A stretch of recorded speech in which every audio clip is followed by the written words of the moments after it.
কিউরিও ফাইটের ghostly call recording সিরিজের মারাত্মক একটি হরর পডকাস্টে আপনাদের সকলকে স্বাগতম জানাচ্ছি আমি কৌস্তভ। আজকে কাঁচরাপাড়া থেকে অনামিকা রয়েছে আমার সাথে এই ঘোস্টলি কল রেকর্ডিংয়ে। একটি মেয়ের সাথে যখন অস্বাভাবিক কিছু ঘটনা ঘটে, এমন কিছু ঘটনা যা বলতে হয়তো সে লজ্জা পাচ্ছে, যা কোনোভাবেই প্রাকৃতিক নয়, অতি প্রাকৃতিক, তখন ব্যাপারটা কেমন হয়। অনামিকার সাথে এরকমই একটা ঘটনা ঘটেছিল 2012 থেকে। এমন এক এন্টিটি ছিল যার যৌন লালসায় এই মেয়েটির অনেকগুলো বছর নষ্ট হয়েছে, ক্ষতি হয়েছে। এমন একটা ঘটনা আজকে আপনারা শুনতে চলেছেন, যা শুনলে সত্যি বলছি ভেতরটা কেঁপে উঠবে। আজকের এই এপিসোড আপনারা কোথা থেকে দেখছেন কমেন্ট করে জানান। ভিডিওটা ভালো লাগলে অবশ্যই লাইক করে শেয়ার করে দিন। আর হ্যাঁ, কিউরিও ফাইটে নতুন হলে সাবস্ক্রাইব করে বেল নোটিফিকেশন অন করে নিতে কিন্তু ভুলবেন না। আপনি যদি আমার থেকে কোনো স্পিরিচুয়াল হেল্প, কোনো অ্যাস্ট্রোলজিক্যাল প্রেডিকশন, কোনো তন্ত্র রিলেটেড হেল্প চান, যোগাযোগ করুন আমাদের অফিসিয়াল হোয়াটসঅ্যাপ নম্বরে, যেটি হচ্ছে 6290675195। তাহলে চলুন আর কথা বাড়াচ্ছি না, সরাসরি চলে যাচ্ছি কিউরিও ফাইটের ghostly call recording series. Curio Fight presents Ghostly Call Recording, a horror audio documentary by Kaustav Kumar. এবার ভয় পাবে তুমিও। হ্যালো অনামিকা, কেমন আছো? আমি খুব ভালো আছি। তুমি কেমন আছো বলো? আমি তো ভালো আছি। কাছড়াপাড়ায় থাকো তাই তো? হ্যাঁ, কাঁচাপাড়া থাকি। এবং তুমি বেশ কিছু ঘটনা শেয়ার করেছো, এবং সেই ঘটনাটা যখন শুনেছি মনে হয়েছে যে ভাই, এরকম টাইপের যে ঘটনাগুলো রয়েছে না, এই ঘটনাগুলো খুবই রেয়ার একটা ঘটনা। এবং কিউরিও ফাইটে এর আগে বেশ কিছু ঘটনা শেয়ার হয়েছে, বাট 2025-এ হয়নি, 2024-এ এরকম বেশ কিছু ঘটনা আমরা শেয়ার করেছিলাম, 3টে বা 4টে। তো এই ঘটনাগুলো খুব রেয়ার। তোমার সাথে যে ঘটনাগুলো ঘটেছে না, সেই ঘটনাগুলো খুব রেয়ার। তার সাথে সাথে বড় ব্যাপার হচ্ছে এগুলো খুব মানে ভয়ের, মানে হয় না ভেতর থেকে তুমি একটা কেঁপে উঠছো শুনে। জিনিসটা হুট করে শুরু হলো, এবং হুট করে এমন এমন জিনিস আবার শুরু হলো লং টার্মে, যেগুলো তোমাকে ভেতর থেকে একবারে মানে কি বলবো, নিংড়ে নেয়। কি ঘটেছিল একটু শুরু থেকে শুরু করো তো অনামিকা, কি হয়েছিল তোমার সাথে? কারণ তুমি ক্লাস 12-এ পড়তে, বয়সটাও কম ছিল, সবে যৌবনে পা দিয়েছো, ঠিক আছে, যুবতী হয়েছো, এবং সেই সময় একটা মেয়ের সাথে এরকম টাইপের জিনিসটা হওয়াটা একটা কি বলবো, লজ্জারও ব্যাপার। যাই হোক, আমি সেই সবের দিকে যাচ্ছি না খুব বেশি, আমি ঘটনার দিকে ডাইরেক্ট চলে যাচ্ছি। কি ঘটেছিল বলো। এই সালটা তখন 2012, 12-এ পড়ি। তো প্রথমে আমি একটু বলি যে আমি ঘরে একাই শুই, ঠিক। আর তখন কারেন্ট চলে গেছে। এবার আমি একটু বলি আমার বাড়ির ডেসক্রিপশনটা। ধরো আমি ঢুকলাম, ঢুকেই গ্রিল দিয়ে ঢুকে বাঁদিকে বারান্দা, সোজা বারান্দা দিয়ে গিয়ে সোজা আমার বাবার ঘর ধাক্কা খাচ্ছে, আর তার আগেই বাঁদিকে পড়ছে আমার ঘর। আর ঘর আর মানে বারান্দার যে দেওয়ালটা, বাঁদিকের দেওয়াল আর ঘরের দেওয়াল একটা কমন জানলা আছে। আচ্ছা আচ্ছা। হ্যাঁ, আর ডান দিকের যে দেওয়াল, সেই দেওয়াল জুড়ে দুটো বড় বড় জানলা, ওগুলো গ্রিল দেওয়া। এবার এই কারণেই বলছি যে ওই গ্রিল গুলোর মধ্যে দিয়েও কিন্তু বিড়াল টিড়াল অনায়াসে ঢুকতো আগে। তো রাত্রেবেলায় আমি পড়াশোনা করতে ভালোবাসি, সবকিছু কাজটাই রাত্রেবেলাতেই করি। তো একদিন আমি রাত্রেবেলা এরকম পড়াশোনা করে ধরো 1:30, 1:45 এরকম আমি শুয়েছি, এবং কারেন্ট চলে গেছিল। স্ট্রিট লাইটটা আগে যেহেতু পড়তো, এবার সেদিনকে কারেন্টটাও চলে গেছিল। তো জাস্ট তন্দ্রাটা এসেছে, এবার একটা না ধুপ করে একটা আওয়াজ হয়েছে, আর আমি তাকিয়েছি। ঘরটা তো একদম অন্ধকার, আমি তাকিয়েই দেখছি মানে দুটো বড় বড় চোখ একদম জল জল করছে, মানে সেটাও আমার দিকেই তাকিয়ে আছে। আর আমিও তাকিয়েছি, এটা আমার একদম পায়ের কাছে। হ্যাঁ, আর ওই জানলাটা আমার পায়ের দিকে পড়তো। মানে দুটো চোখ একদম যেন বড় বড়, এক একটা মানে গুলির থেকেও বড় বড় চোখ, এরকম জল জল করছে। তো আমি না ফট করে দেখে না একটা কিরকম মানে আঁতকে উঠেছি, কিন্তু আমি পরক্ষণে বুঝতে পেরে গেলাম সাথে সাথে যে ওটা একটা বিড়াল। কিন্তু বিড়ালটা না বেশ বড়। এবার ও বিড়ালটা আমাকে দেখে আমার বিছানা থেকে নিচে নামলো। হুম দিয়ে মেঝেতে কিছুক্ষণ ঘোরাফেরা করে আবার বিছানা দিয়ে যখন উঠছে তখন কিন্তু কারেন্ট চলে এসেছে এবং তখন লাইটটা পড়েছে। আমি সেই কারণে বুঝতে পেরেছি ওটা বিড়াল। হুম। আর বিড়ালটা কিন্তু কালো। হুম। আর বেশ বড়, মানে হুলো একটা বিড়াল নর্মাল, মানে? না হ্যাঁ, হুলো বিড়ালের থেকেও সাইজটা একটু বড়। মানে অত বড় বিড়াল আমি আমার এই এলাকাতে আমি অত বড় বিড়াল আমি দেখিনি কিন্তু আচ্ছা। সেই সময় ছিল না। আর ওই বিড়ালটাকে আমি সেই দিনই ফার্স্ট দেখেছি, সেই দিনই লাস্ট দেখেছি, আর কোনোদিন আমার এলাকায় আমি দেখিনি। হুম তো এবার আমি ভাবলাম যে ঠিক আছে, ওটা তো বিড়ালই। তো আমি ঘুমিয়ে পড়েছি। হুম হুম ওটা তো ধরারও ব্যাপার না, কোনো ঢুকতেই পারে, ওই জন্য আমি গ্রিলটার বর্ণনাটা দিলাম, যেটা গ্রিল ছিল, ওগুলো বিড়াল ঢুকতে পারতো। তো আমি আচ্ছা। ঘুমিয়ে পড়েছি। এবার ঠিক 2 দিন পরে আবার এরকম রাত্রেবেলা পড়াশোনা করে আমি শুয়েছি। হ্যাঁ। তখনও প্রায় আমার ঘুমটা এসে গেছে, প্রায় ঘুমিয়ে গেছি। হ্যাঁ। আচ্ছা। অদ্ভুত শরীরের মধ্যে না একটা মানে জ্বালা পোড়া শুরু করেছে, ঠিক কোমর থেকে পিঠ পর্যন্ত, মানে হুম পিঠ হুম না, ঘাড় পর্যন্ত। আর মনে হচ্ছে না সেই একটা গরম জল ঢেলে দিলে যেরকম একটা জ্বালা পোড়া করে পিঠের ভেতরে, হুম ওই হুম রকম। আর মধ্যে ছুঁচ ফোটাচ্ছে, পুরো ঘাড় গুলোতে যেন গরম ছুঁচ ফোটাচ্ছে। এবার আমার ঘুমটা ভেঙে গেছে তখন। অবভিয়াসলি ওটাতে ঘুম ভাঙবেই। ঘুমটা ভেঙে গেছে, বাঁ পাশ ফিরে শুয়েছিলাম। হুম হুম এবার আর স্পষ্ট বুঝছি যে আমার বিছানাতে একটা কিরকম একটা ভাইব্রেশন হচ্ছে, মানে গুড় গুড় গুড় গুড় করে কিছু একটা দৌড়াচ্ছে পায়ের কাছে, আবার পা থেকে মাথার দিকে চলে আসছে। আমি আবার পাশ ফিরে দেখলাম, আমার তখন মাথাতে এসেছে যে বিড়ালটা কি ঢুকেছে, কারণ জানলা খোলা। তো আমি তাকিয়ে দেখলাম যে না, কিছু নেই। আবার পাশ ফিরে শুয়ে আছি, কিন্তু আমার শরীরে ওই কষ্টটা কিন্তু হচ্ছে, আর ভাইব্রেশনটাও কিন্তু কন্টিনিউয়াসলি হয়ে যাচ্ছে, পায়ের কাছে মাথার কাছে, পায়ের কাছে মাথার কাছে। মানে আমি বুঝতে পারছি ও একবার যাচ্ছে ওই জিনিসটা পায়ের কাছে, আবার আসছে মাথার কাছে। আমি ভাবছি কি যে আমার কি নার্ভের কিছু প্রবলেম হলো, সারাদিন ধরো পড়াশোনা করছি, স্কুল যাচ্ছি, গানের টিউশন যাচ্ছি, সামনে এক্সাম, একটা হতেই পারে একটা টেনশনে। তো আমার এই প্রবলেমটা কি হচ্ছে এরকম ভাবে, এটাই ভেবে আমি নর্মাল নিশ্চিন্তে শুয়ে আছি। আর ওটা কিন্তু পাশে ভাইব্রেশনটা হয়েই যাচ্ছে। 10 থেকে 15 মিনিট এই ভাইব্রেশনটা হওয়ার পর আস্তে আস্তে ভাইব্রেশনটা কমলো, আমার শরীরটাও আস্তে আস্তে নর্মাল হলো। আমি ঘুমিয়ে পড়লাম। আবার সকালবেলা যেরকম নর্মাল ব্যস্ত লাইফ সেরকম চলছে। ঠিক এবার মাঝখানের 10টা দিন মোটামুটি ঠিকঠাক হলো। ঠিক আবার ওই 11-12 দিন, মানে ধরো 2 সপ্তাহর মাথায় সেম প্রবলেম, 2-2-2:30-র দিকে। সেদিনকে আমার ঘুম তখনও আসেনি, সেদিনকে অনেক রাত্রে আমি শুয়েছি, ঘুম আসেনি। সেম, আমি পাশ ফিরে শুয়ে আছি, হঠাৎ আমার শরীরের মধ্যে আবার ওই প্রবলেমটা শুরু হলো। পিঠ ফিট গুলো যেন মনে হচ্ছে জ্বালা পোড়া করছে। আবার পিছনে এরকম বিছানাতে একটা ভাইব্রেশন হচ্ছে। আমি আবার পাশ ফিরে দেখলাম, কিচ্ছু নেই, কিচ্ছু নেই, মানে একটা পিঁপড়ে পর্যন্ত মনে হচ্ছে নেই। কিন্তু তাহলে ওই ভাইব্রেশনটা হচ্ছে কেন? ওকে। আমি আমি চিন্তা করতে করতে ভাবছি তাহলে আবার কি আমার শরীরের মধ্যে নার্ভের ওই প্রবলেমটা হচ্ছে, কারণ আমি তো তখন ওটাকে নার্ভের প্রবলেমই ভাবছি, কারণ শরীরে কষ্ট হচ্ছে, একটা ভাইব্রেশন ফিল হচ্ছে, ভেতরটা মনে হচ্ছে গুড়গুড় গুড়গুড় করছে। তো তাহলে কি আবার আবার ওরকম একটা প্রবলেম হচ্ছে? এই চিন্তা করতে করতে না আমি কখন ঘুমিয়ে পড়েছি। তো পরের দিন সকাল আমি কিন্তু এসব আমার যে রাত্রিবেলা শরীরটা খারাপ করছে আমি কিন্তু আমার বাড়িতে কাউকে কিচ্ছু জানাইনি, জানো তো। এবার আমার একটু এমনি তো আমি চাপা স্বভাবের, হুটহাট করে সবকিছু বলতে পারি না। তো এবার এরকম আবার মাঝখানে 2 সপ্তাহ মতো গ্যাপ হলো। এবার একটা দিন খুব গরম পড়েছিল, আমি না মশারি টাঙাইনি, শুয়ে আছি। হঠাৎ আমি বুঝলাম, মানে আমার আমি ডান দিক চেপে শুই, ডান দিকটা ফাঁকা থাকে, খাটের একদম ডান দিক চেপে শুই।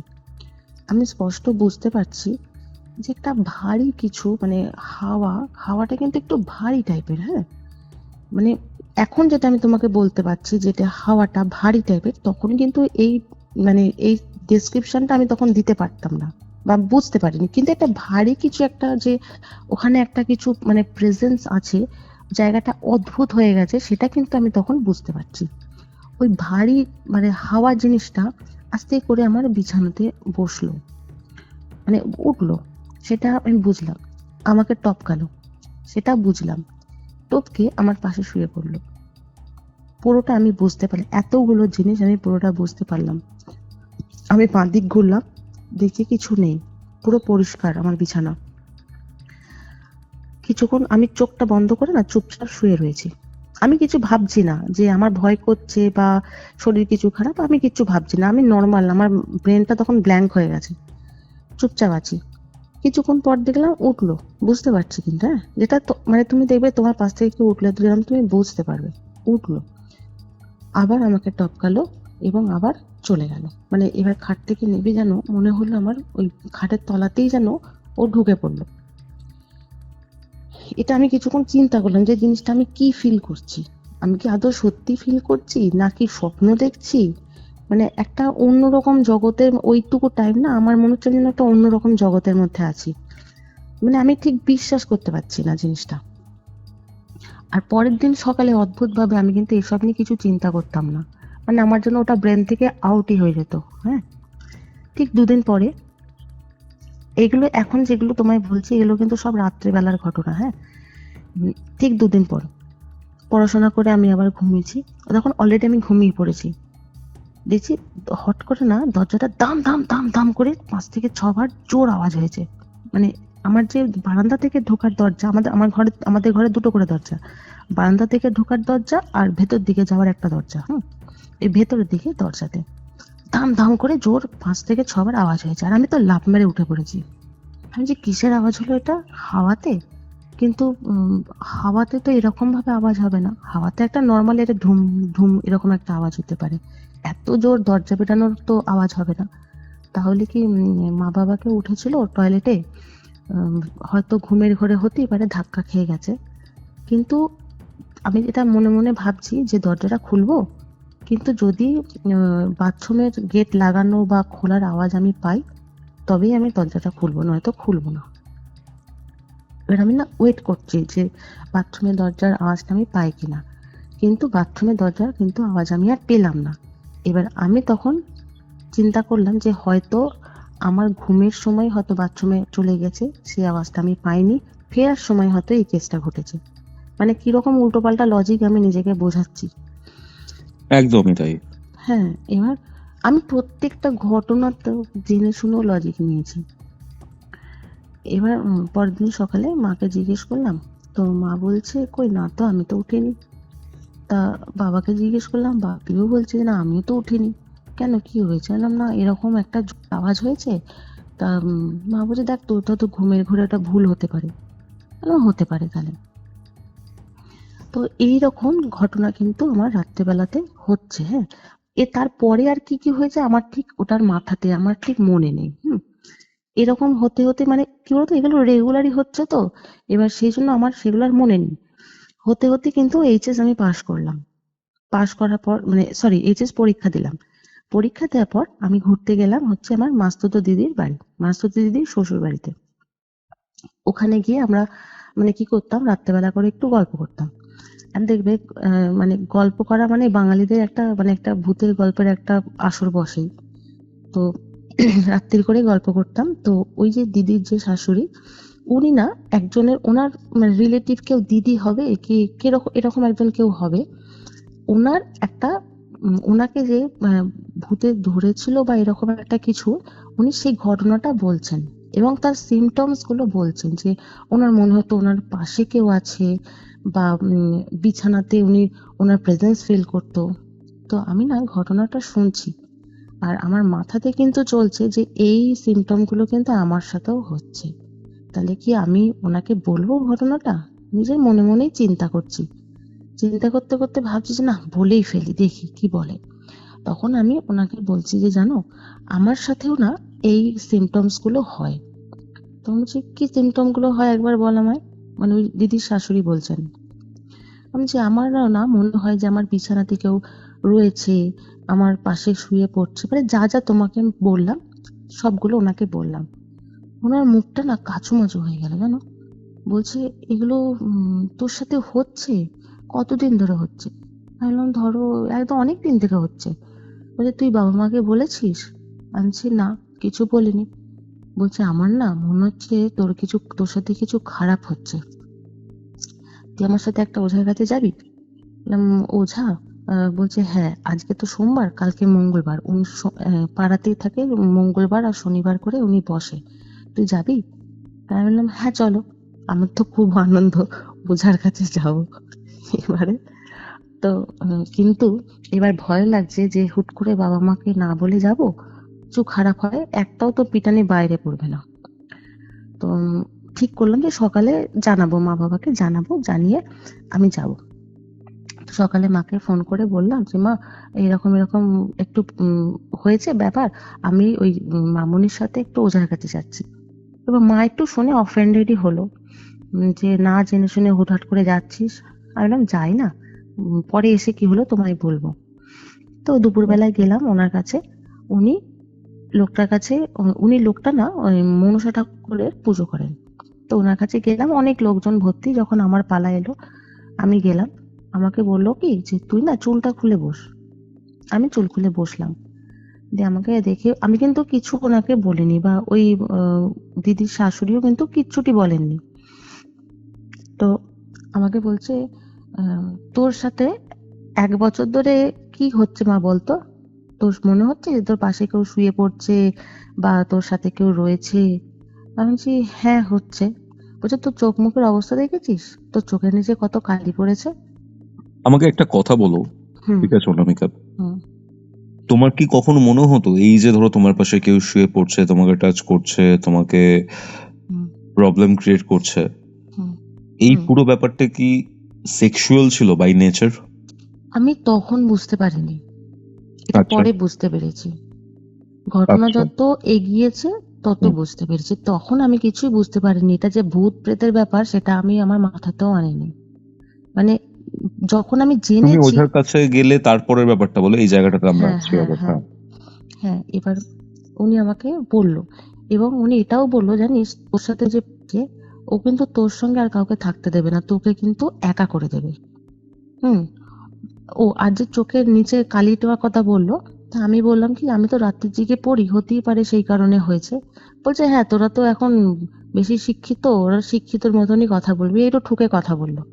আমি একটু হাসলাম, দিয়ে ওই কথাটা আমাকে বললো যে তোর সাথে কিন্তু কাউকে থাকতে দেবে না, তোকে কিন্তু একা করে দেবে, আর তোর সঙ্গে যে থাকবে তাকে কিন্তু অসুস্থ করে দেবে, এই কথাটা কিন্তু তুই মাথায় রাখবি।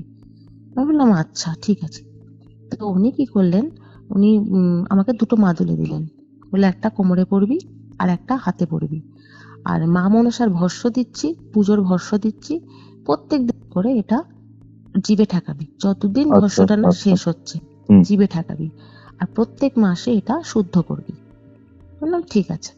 তো বাড়িতে ওই দিদির বাড়িতে গেলাম, ওখান থেকে 2 দিন পরে বাড়িতে এলাম।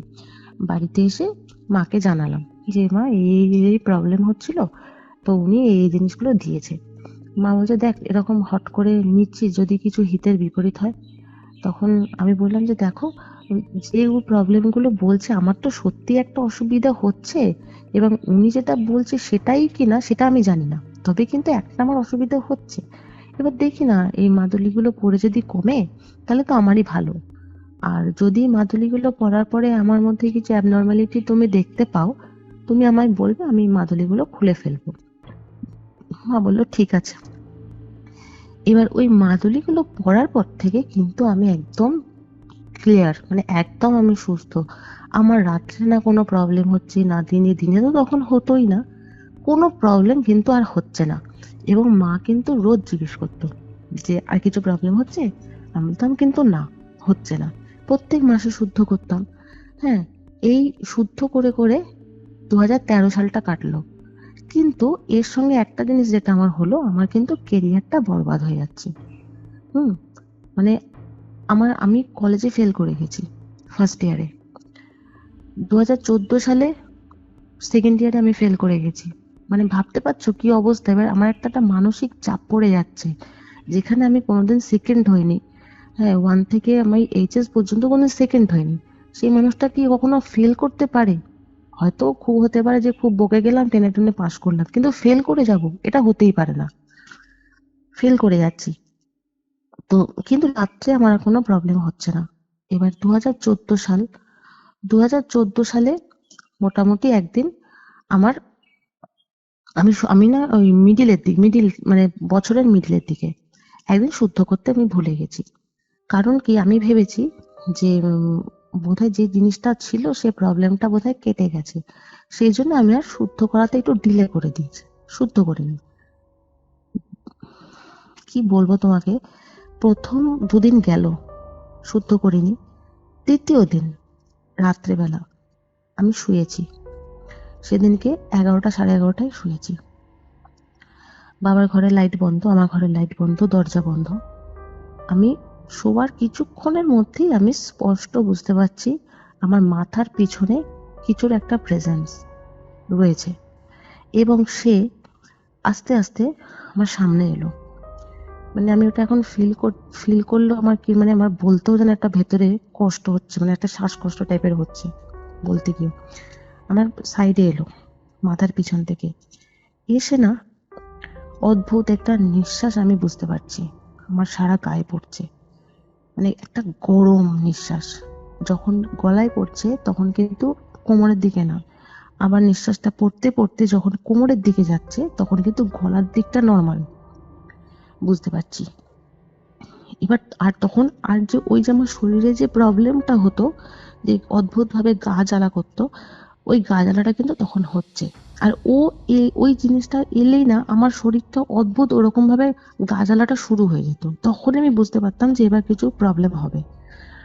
এবার আমি তখন ভাবছি কি, যে আমি ভয় তো দূরের কথা, আমি তখন ভাবছি যে তাহলে এই জিনিসটা কি এখনো ক্লিয়ার হয়নি, তাহলে কি আমি শুদ্ধ করিনি বলে আবার চলে এলো, আবার প্রবলেমটা শুরু হচ্ছে। এটা তখন আমার মাথায় ঘুরছে। মাথায় ঘুরতে ঘুরতে আমি হনুমান চালিসা পড়তে শুরু করেছি। 2-3 লাইন জাস্ট পড়েছি, ধুপ করে না, মানে আমার মনে হলো ওটা আমার পাশ থেকে যেন সরে গেল। আমি তখন বুঝতে পারলাম যে তার মানে হনুমান চালিসাটা কাজ করেছে আমার ক্ষেত্রে। এবার তখন মোটামুটি আমি উঠে বসেছি, বসে কিছুক্ষণ ঠাকুর নাম জপ করলাম, করে আমি শুয়ে পড়েছি। এবার কিন্তু রাত্রেবেলা আমার তখন আর ঘুমটা আসেনি, এবং মনে মনে ঠিক করলাম যে কালকে আমাকে এটা শুদ্ধ করতেই হবে। কিন্তু এবার অনেক ভোরে আমি ঘুমিয়েছি, আর উঠতে আমার দেরি হয়ে গেছে, 10:30 বেজে গেছে। তো উঠে না বাবাকে বলছি যে এটা না শুদ্ধ করে দিতে হবে। তো বাপি বলছে যে তোমার স্নান হয়ে গেছে, পুজো হয়ে গেছে, আর পারবো না শুদ্ধ করতে, তুই এক কাজ করিস, বেলা খুলে রেখে দিবি, আমি পরের দিন সকালবেলা শুদ্ধ করে দেবো। তা আমি বললাম ঠিক আছে, আর কি করা যাবে। ওকে। দুপুর বেলাতে, সেদিনকে দুপুর বেলায় আমি ওপরের ঘরে মোটামুটি একটু, এবার আমি তো ওপেনে ভর্তি হয়েছিলাম, তো ওইটুকু পড়াশোনা নিয়ে আমি বসেছি, পড়তে পড়তে আমি ঘুমিয়ে পড়েছি। এইবার আমি বুঝতে পারছি ওপরের ঘরে, এতদিন কিন্তু আমার নিজের ঘরে আমার পার্টিকুলার আমার ঘরে প্রবলেম হতো, এবার আমি ওপরের ঘরে এটা বুঝতে পারছি। হ্যাঁ, এবার আমার না মনে হচ্ছে পা দুটো তো উঁচু হয়ে আছে, এবং বুঝতে পারছি যে আমাকে খাট থেকে না নিচের দিকে টানছে, মানে খাটের বাইরে ফেলে দেবে, বুঝেছো? আর তখন তো আমার ঘুমটা ভেঙে গেছে। এবার আমি, আর অদ্ভুত না, আমি তাকাতে পারছি না তখন। আগে কিন্তু আমি পিছন দিকে তাকিয়ে দেখতাম যে কিছু আছে কিনা। এবার তখন থেকে না আমি আর তাকাতে পারতাম না, আমার চোখ দুটো খুলতো না। আচ্ছা। আর আমি কি করেছি, বিছানাটা দুটো হাতে করে খামচে ধরেছি, মানে আমি নিচে পড়বো না। আর সেটার মোটিভ থাকতো কি, আমাকে খাট থেকে ফেলে দেবে। পা ধরে অদ্ভুত ভাবে আমাকে নিচের দিকে টানছে। এবার এরকম না একটা ধস্তাধস্তি চলছে। হট করে আমার পা দুটো ছেড়ে দিয়েছে, আর ধুপ করে নিচে পা দুটো পড়ে গেছে। আমি ধরপড় করে উঠে বসে পড়েছি।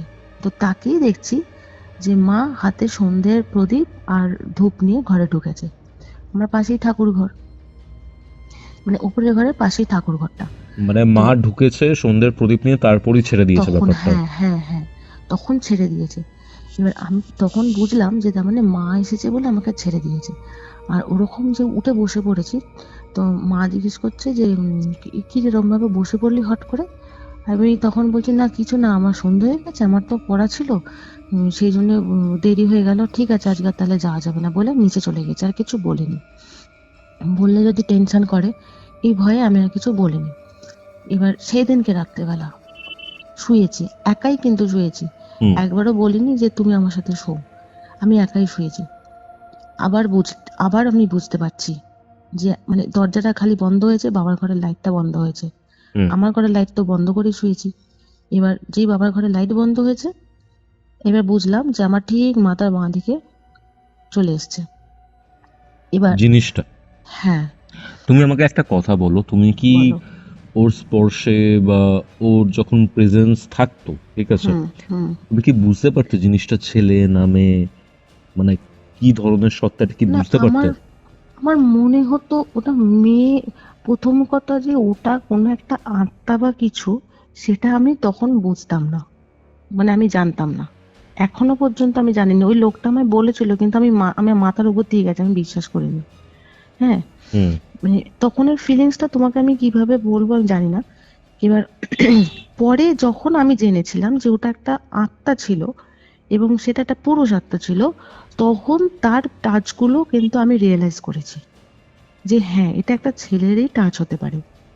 সেই আচ্ছা, মুহূর্তে দাঁড়িয়ে আমি বুঝিনি। তারপরে কি হলো? মা সন্ধে হুম, নিয়ে এলো? না, সন্ধ্যে নিয়ে এলো তো হলো। এবার হুম সেদিনকে রাত্রেবেলায়, হুম হুম। ওই দিন রাত্রেবেলা, এটা কোন সাল চলছে? 2014 সালে। 14, তাই তো? হুম। হ্যাঁ 2 বছর মোটামুটি চলছে ব্যাপারটা পুরো। হ্যাঁ, 2 বছর চলছে। তো এই যে প্রথম যে বললাম যে আমি শুদ্ধ করিনি ঢিলেমো দিয়ে, হুম হুম ওই ওই ওই দিন, ওই দিনগুলোতে। হুম এবার ওই দিন রাত্রেবেলা, দ্বিতীয় দিন, শুয়েছি, বাবার ঘরে লাইটটা বন্ধ হয়েছে। আমি বুঝতে পারলাম যে এবার চলে এসেছে, কারণ আমার শরীর সেটা জানান দিয়ে দিয়েছে, জ্বালা শুরু করেছে শরীরের মধ্যে। এবার আমি দেখছি মানে আমার মা। ভাইব্রেশন ফিল হতো? হ্যাঁ, না তখন সেই দিন ভাইব্রেশন হচ্ছে না, আমার গাটা যে জ্বলছে, আমার গাটা জ্বলতো এলে। আচ্ছা। এবার আমার মাথাতে না একটা সুরসুর সুরসুর করে একটা ফিলিংস হচ্ছে চুলগুলোর মধ্যে। আর আমি তো চুল খুলে শুতাম। যতই মা বলতো যে চুলটাকে বাঁধবি, চুলটাকে বাঁধবি, আমি চুল কোনোদিন বেঁধে শুতাম না, মানে 1 নম্বরের ঘাওড়া ছিলাম। এবার চুলটা দেখছি সুরসুর সুরসুর করছে। আমি নিজের মাথাটাকে চুলকে নিয়েছি একটু, যে নিজের হাতটা সরিয়েছি, হুম। আবার বুঝতে পারছি এবার চুলের মধ্যে একটা বিলি কাটা টাইপের, মানে সুন্দর করে একটা চুলের মধ্যে একটা ওই কি বলবো, উম, বিলি কাটা টাইপের হচ্ছে। চুলে আঙুল বোলাচ্ছে? হ্যাঁ হ্যাঁ, হুম আমি নিজের আঙুলে করে নিজের চুলটাকে বুলিয়ে দেখছি যে হ্যাঁ, এরকমই তো হচ্ছে ফিলিংসটা আমার। হুম হুম নিজে বোলাচ্ছি।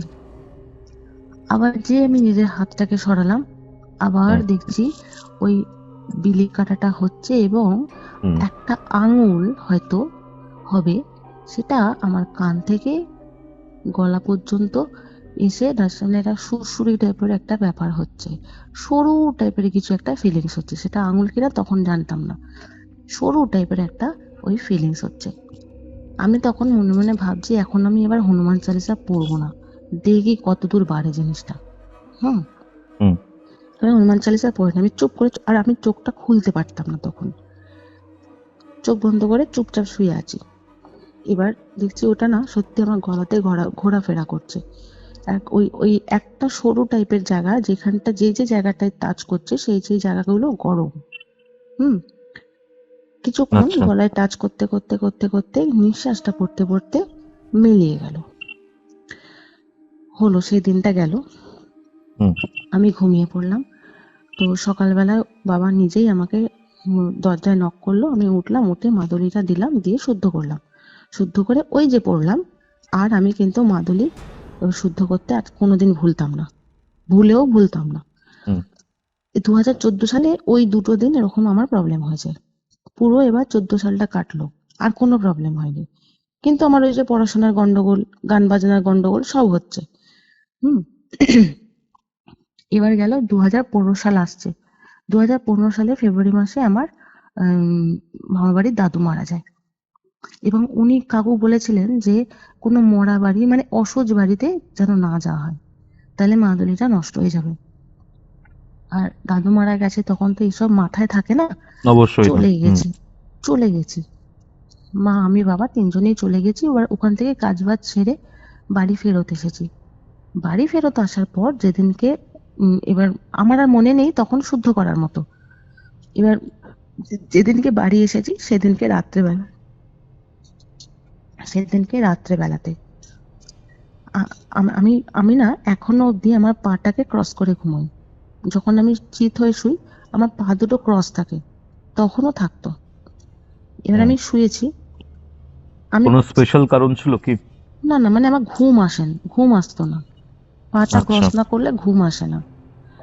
এবার পা ক্রস করে শুয়েছি, আমি স্পষ্ট বুঝতে পারছি আমার পায়ের আঙুলটা দিয়ে না টান করে টান মারলো, মানে আমার পাটা না সাট করে উড়ে গিয়ে খুলে গেল, তন্দ্রাটা আমার কেটে গেছে। কি হলো, আমি ভাবছি কি যে ঘুমের ঘোরে বোধহয় হয়ে গেছে। আবার আমি পাটাকে ক্রস করে শুয়েছি, আবার আমার পাটাকে টেনে সরিয়ে দিয়েছে, মানে বলে বোঝাতে পারবো না তোমাকে। আবার আমি পা ক্রস করেছি, বলছি হচ্ছেটা কি। এবার নিজেই নিজের পাটাকে, এবার যে ফোর্সে আমার পাটা সরছে, আমি করছি কি নিজেই নিজের পাটাকে সেই ফোর্সে সরালাম। আমি হ্যাঁ এরকম ভাবেই তো পাটা সরছে, তাহলে ব্যাপারটা হচ্ছে কি, নিজে নিজে ঘুমের ঘরেই কি আমি পাগল হয়ে গেলাম নাকি। এবার আবার পা ক্রস করেছি কৌস্তব, আবার আমার পায়ের বুড়ো আঙুলটা ধরে আমি বুঝতে পারছি পাটাকে টান মেরে সরিয়ে দিচ্ছে, মানে পাটা ক্রস করা আমার যাবে না, আমি আর পা ক্রস করিনি। এইবারে আমার বালিশে আকর কাটার আওয়াজ পাচ্ছি, খর খর করে। তুমি দেবে যখন শোবে, তুমি নিজের বালিশের মাথার কাছে আকর কাটবে, দেবে কিরকম সাউন্ডটা হয়, ঠিক এই সাউন্ডটা হচ্ছে। আমি এবার নিজের হাতে করে নিজের বালিশে আকর কাটছি, বলছি হ্যাঁ আমার তোর মাথার ডান দিকে এই আওয়াজটাই হচ্ছে, কিসের আওয়াজ হচ্ছে এটা। আবার বন্ধ করেছি, দিচ্ছি, হ্যাঁ কন্টিনিউ এই আওয়াজটা হয়ে যাচ্ছে। এবার কিছুক্ষণ পরে বুঝতে পারছি এই গরম হাওয়াটা, মানে গরম নিঃশ্বাসটা, প্রথম কথা আমার পাটাকে সরালো, এবার আমার বালিশে আকর কাটছে, এবার নতুন নতুন স্টেপ তৈরি হচ্ছে। এবার বুঝতে পারছি যে আমার সারা গায়ে একটা গরম কিছু, মানে নিঃশ্বাস টাইপের বা একটা গরম কিছু বুলাচ্ছে। এবার তখন আমি ভাবছি, বুঝতে পারলাম যে এই রে আমি তো শুদ্ধ করিনি, দাদু যে মারা গেছিল আমি তো শুদ্ধ করতে ভুলে গেছি কোন যেহেতু রকমে। ওই শ্রাদ্ধ মানে তোমার ওই মরা বাড়িতে গেছো, হ্যাঁ হ্যাঁ আর কিছু করনি, ওই জন্য হচ্ছে না, আবার। হ্যাঁ আর আমি ভুলেও গেছিলাম। মনে মনে তখন হনুমান চালিসা পড়ছি, পড়তে পড়তে মানে আর্ধেক পড়া হয়েছে, ওটা আমাকে ছেড়ে গেছে, ক্লিয়ার হয়ে গেছে, আমি নর্মাল হয়ে গেছি সঙ্গে সঙ্গে। আমি শুয়ে পড়েছি, ঘুমিয়ে পড়েছি। পরের দিন সকালে মাকে বললাম, মা বাপিকে আজকে তুমি বলবে ওটাকে শুদ্ধ করে দিতে। মা বলছে কেন, কিছু হয়েছে? আমি বললাম না না হয়নি কিছু, কিন্তু শুদ্ধ তো করা হয়নি, শুদ্ধ তো করতে হবে। এবার শুদ্ধ করেছে, খুঁজতাম আর কোনো কাজ হচ্ছে না, মানে ওটা নষ্ট হয়ে গেছে, বাবা শুদ্ধ করে দিয়েছে। সেদিনকে রাত্রেবেলাতেও সেম জিনিস, সেম জিনিস, আমার পা ধরে টেনে দিচ্ছে, বালিশে আকর কাটছে। মানে এটা আর কি বলবো, একই জিনিস তো রিপিটেডলি হচ্ছে। তো পরের দিন সকালে মা আমাকে আবার জিজ্ঞেস করেছে, কি রে কাজ হয়েছে? আমি না তখন বলছি, না মা কেমন যেন একটা হচ্ছে জানো তো। হ্যাঁ, তা মা বলছে কেমন হচ্ছে? আমি বলছি, না কিরকম যেন একটা গায়ের মধ্যে কষ্ট হচ্ছে, কালকে রাত্রে আমি ঠিক ঘুমোতে পারিনি। তা মা বললো ঠিক আছে, তুই তাহলে এক কাজ কর, তুই আজ আমার সাথে শু, আর বাবাকে তোর ঘরে শুতে দে। আমি ঠিক আছে। এবার প্রথম দিন যেদিন মায়ের সাথে শুলাম সেদিন কোনো প্রবলেম আমার হয়নি, বাবার ঘরে মা শুয়েছি। কি জানতো যে তোমার সাথে এইসব গুলো হচ্ছে? না না, আমি বললাম না আমি খুব চাপা স্বভাবের কিছুই, মানে এবং যে এখনো অবধি মা জানে না যে এরকম একটা অন্যরকম সেন্সেশন তৈরি করতো, সেটা আমি বলতে পারিনি। ওকে। তো প্রথম দিন যেদিন শুলাম সেদিনকে কোনো প্রবলেম হয়নি। দ্বিতীয় দিন বাবা আমার ঘরে শুয়েছে, রাত্রির 12:30 1টা থেকে না আমার কানে কানে হালকা আসছে যে ওকে ডাকবো, মেয়েকে ডাকবো, শরীর খারাপ করছে, মেয়েকে ডাকবো। তা বাবা বলছে না না ও ঘুমাচ্ছে, ঘুমোক, ওকে ডাকতে হবে না। এবার কথাটা কানে আসার পর আমি উঠে পড়ে বলছি কি হয়েছে? বলছে দেখ তোর বাবার বুকের মধ্যে মনে হচ্ছে বিশাল একটা চাপ লাগছে আর শরীরটা খারাপ করছে, বলছে নাকি গ্যাস হয়েছে, কিন্তু গ্যাসের ওষুধ খেয়েও সে কমছে না, গরম জল খাচ্ছে। 12:30 থেকে প্রবলেম শুরু হয়েছে, 1:30টা বেজে গেছে তখন। মানে 1 ঘন্টা ধরে আমরা এবার চেষ্টা করছি শরীরটাকে নর্মালাইজ করার, কিন্তু হচ্ছে না। এবার তো আমাদের পাশেই সব রিলেটিভ, তো আমার এক পিস্তত দাদাকে ফোন করলাম, ফোন করে বাইকে করে আমরা বাবাকে নিয়ে হসপিটাল গেলাম। এবার হসপিটাল থেকে 4:30টার সময় বাবাকে বাড়িতে আনার পর আমি পরে মাকে এবার বলছি যে মা বাপিকে তুমি বাপির সঙ্গেই শোও, এবং আমি যেরকম শুচ্ছিলাম সেরকমই আমি শুই। কারণ আজকে ধরো বাপি বলতে চায় না যে শরীরটা খারাপ করছে কি করছে না। এবার ধরো আজকে তুমি জানতে পেরেছো, কালকে যদি জানতে না পারো, যদি তোমাকে ডাকার সুযোগ না পায়, তাহলে তো একটা খারাপ অঘটন ঘটে যাবে না। তো তুমি এক কাজ করো, তুমি যেরকম শুচ্ছিলে সেরকমই শো। তা তখন মা বললো যে দেখ অসুবিধা হবে না তো, অসুবিধা হলে আমাকে বলবি। আমি বললাম হ্যাঁ ঠিক আছে, অসুবিধা হলে ডাকবো। হুম হুম হুম তো বললো তুই এবার দরজাটা লক করবি না, তুই দরজাটা এমনি ভেজিয়ে শুবি। আমি বললাম ঠিক আছে। তো রাত্রেবেলা আবার আমি এরকম দরজা ভেজিয়ে শুতাম, কিন্তু দরজাটা বন্ধ করতাম না, আর মা বাবার সাথেই শুতো। সেই দিনও আমার সাথে সেম প্রবলেম হচ্ছে। আমি যেই মানে এবার আমার শোবার অপেক্ষা, জাস্ট আমি শুতাম। হুম হুম। আগে ধরো একটা টাইমিং ছিল, 1:30 বা 1:45 রাতে বা হ্যাঁ, বা 2:30 থেকে 3টে এরকম। এবার মানে ও বোধহয় আমার সঙ্গেই থাকতো, জাস্ট ওয়েট করতে এবারে কখন শোবে। সে দিনে হোক, দুপুরবেলায় হোক, সকালবেলায় হোক, যখনই আমি শুতাম তখনই শুরু হয়ে যেত। এবার শুয়েছি, দরজাটা ভেজিয়েছি, আমি লাইট অফ করেছি, শুয়েছি।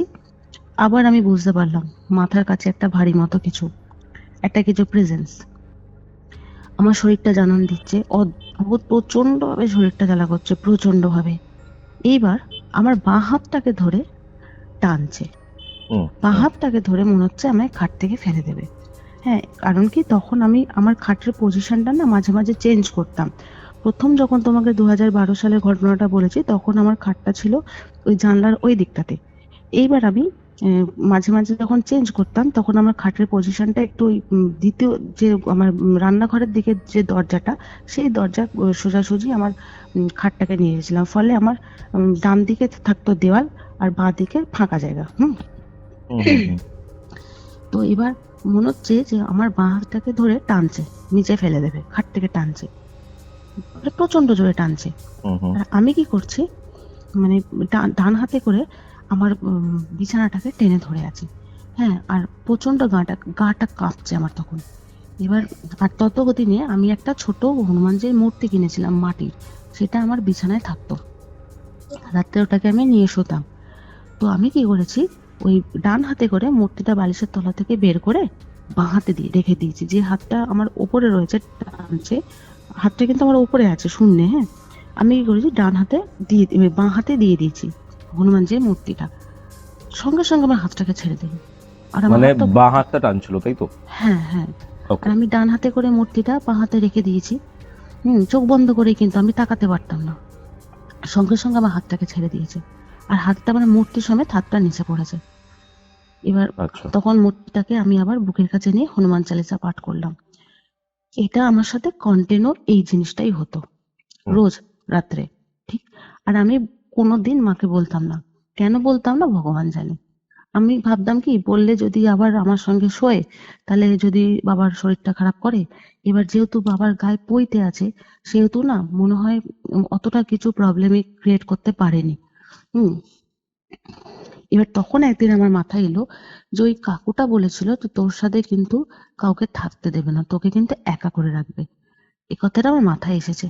এবার রোজ রাত্রেই, রোজ দুপুরেই আমার সেম প্রবলেম হচ্ছে। আর শরীরটা কিন্তু আমার তখন একদম রোগা থেকে রোগাতম হয়ে যাচ্ছি। চোখের নিচে একদম কালি। তো একদিন মাস্তুতো দিদি আমায় বললো যে তোর তো এখন সেরকম পড়াশোনার চাপ নেই, তুই আমাদের বাড়িতে আয়। তো ওখানে গেলাম। ওখানে গিয়ে ওখানে গিয়ে কিন্তু আমার কোনো প্রবলেম হতো না, কারণ ওদের বাড়িতে আমি একাই শুতাম। ওর যে ননদ ছিল, ননদ যতদিন ননদের বিয়ে হয়নি, ননদের সঙ্গে আমি ওর ঘরে শুতাম। আর ননদের বিয়ে হয়ে যাওয়ার পর আমি ওর ঘরটাতে একাই শুতাম। অনেকটা বড় দালান। এবার ঘরটা ওর যে ঘরটা, আমাকে যদি ঘরে কেউ মুখ টেপে মেরেও ফেলে, ওরা কেউ টের পাবে না। মানে ওদের ঘরের ডিস্টেন্সটা এতটাই দূর, সেইখানে আমি একা শুতাম। তো যথারীতি ওদের বাড়িতে গিয়ে আমার কোনো প্রবলেম হয়নি। এবার উম, ওখানকার একটা মেয়ে, মানে ওদের ফ্যামিলিরই একটা মেয়ে, আমার সাথে খুব ফ্রেন্ডশিপ ছিল তখন। তখন একদিন ওকে আমি বসে বসে ঘটনা বলছে, ও ওদের তো সব ধরো জানাজানি হয়েছে। ওই মামনি মানে দিদির যে শাশুড়ি ছিলেন, তিনিও আমাকে জিজ্ঞেস করেছেন যে কিরে আর কিছু প্রবলেম হচ্ছে। তখন আমি খুলে বলেছি যে হ্যাঁ এরকম প্রবলেম হচ্ছে, দাদু মারা যাওয়ার পর থেকে আর মাদুলিতে কোনো কাজ করছে না। তখন বললো যে তুই কিন্তু আরেকবার নিজের যা। মা বাবা কি বলতে পারছো না না, ব্যাপারটা? বলতে পারছি না। হ্যাঁ। এবার বললো যে তুই তাহলে আরেকবার যাবি ওই কাকুর কাছে। আর না থাক, আর যাবো না। যেতে চাইলাম না।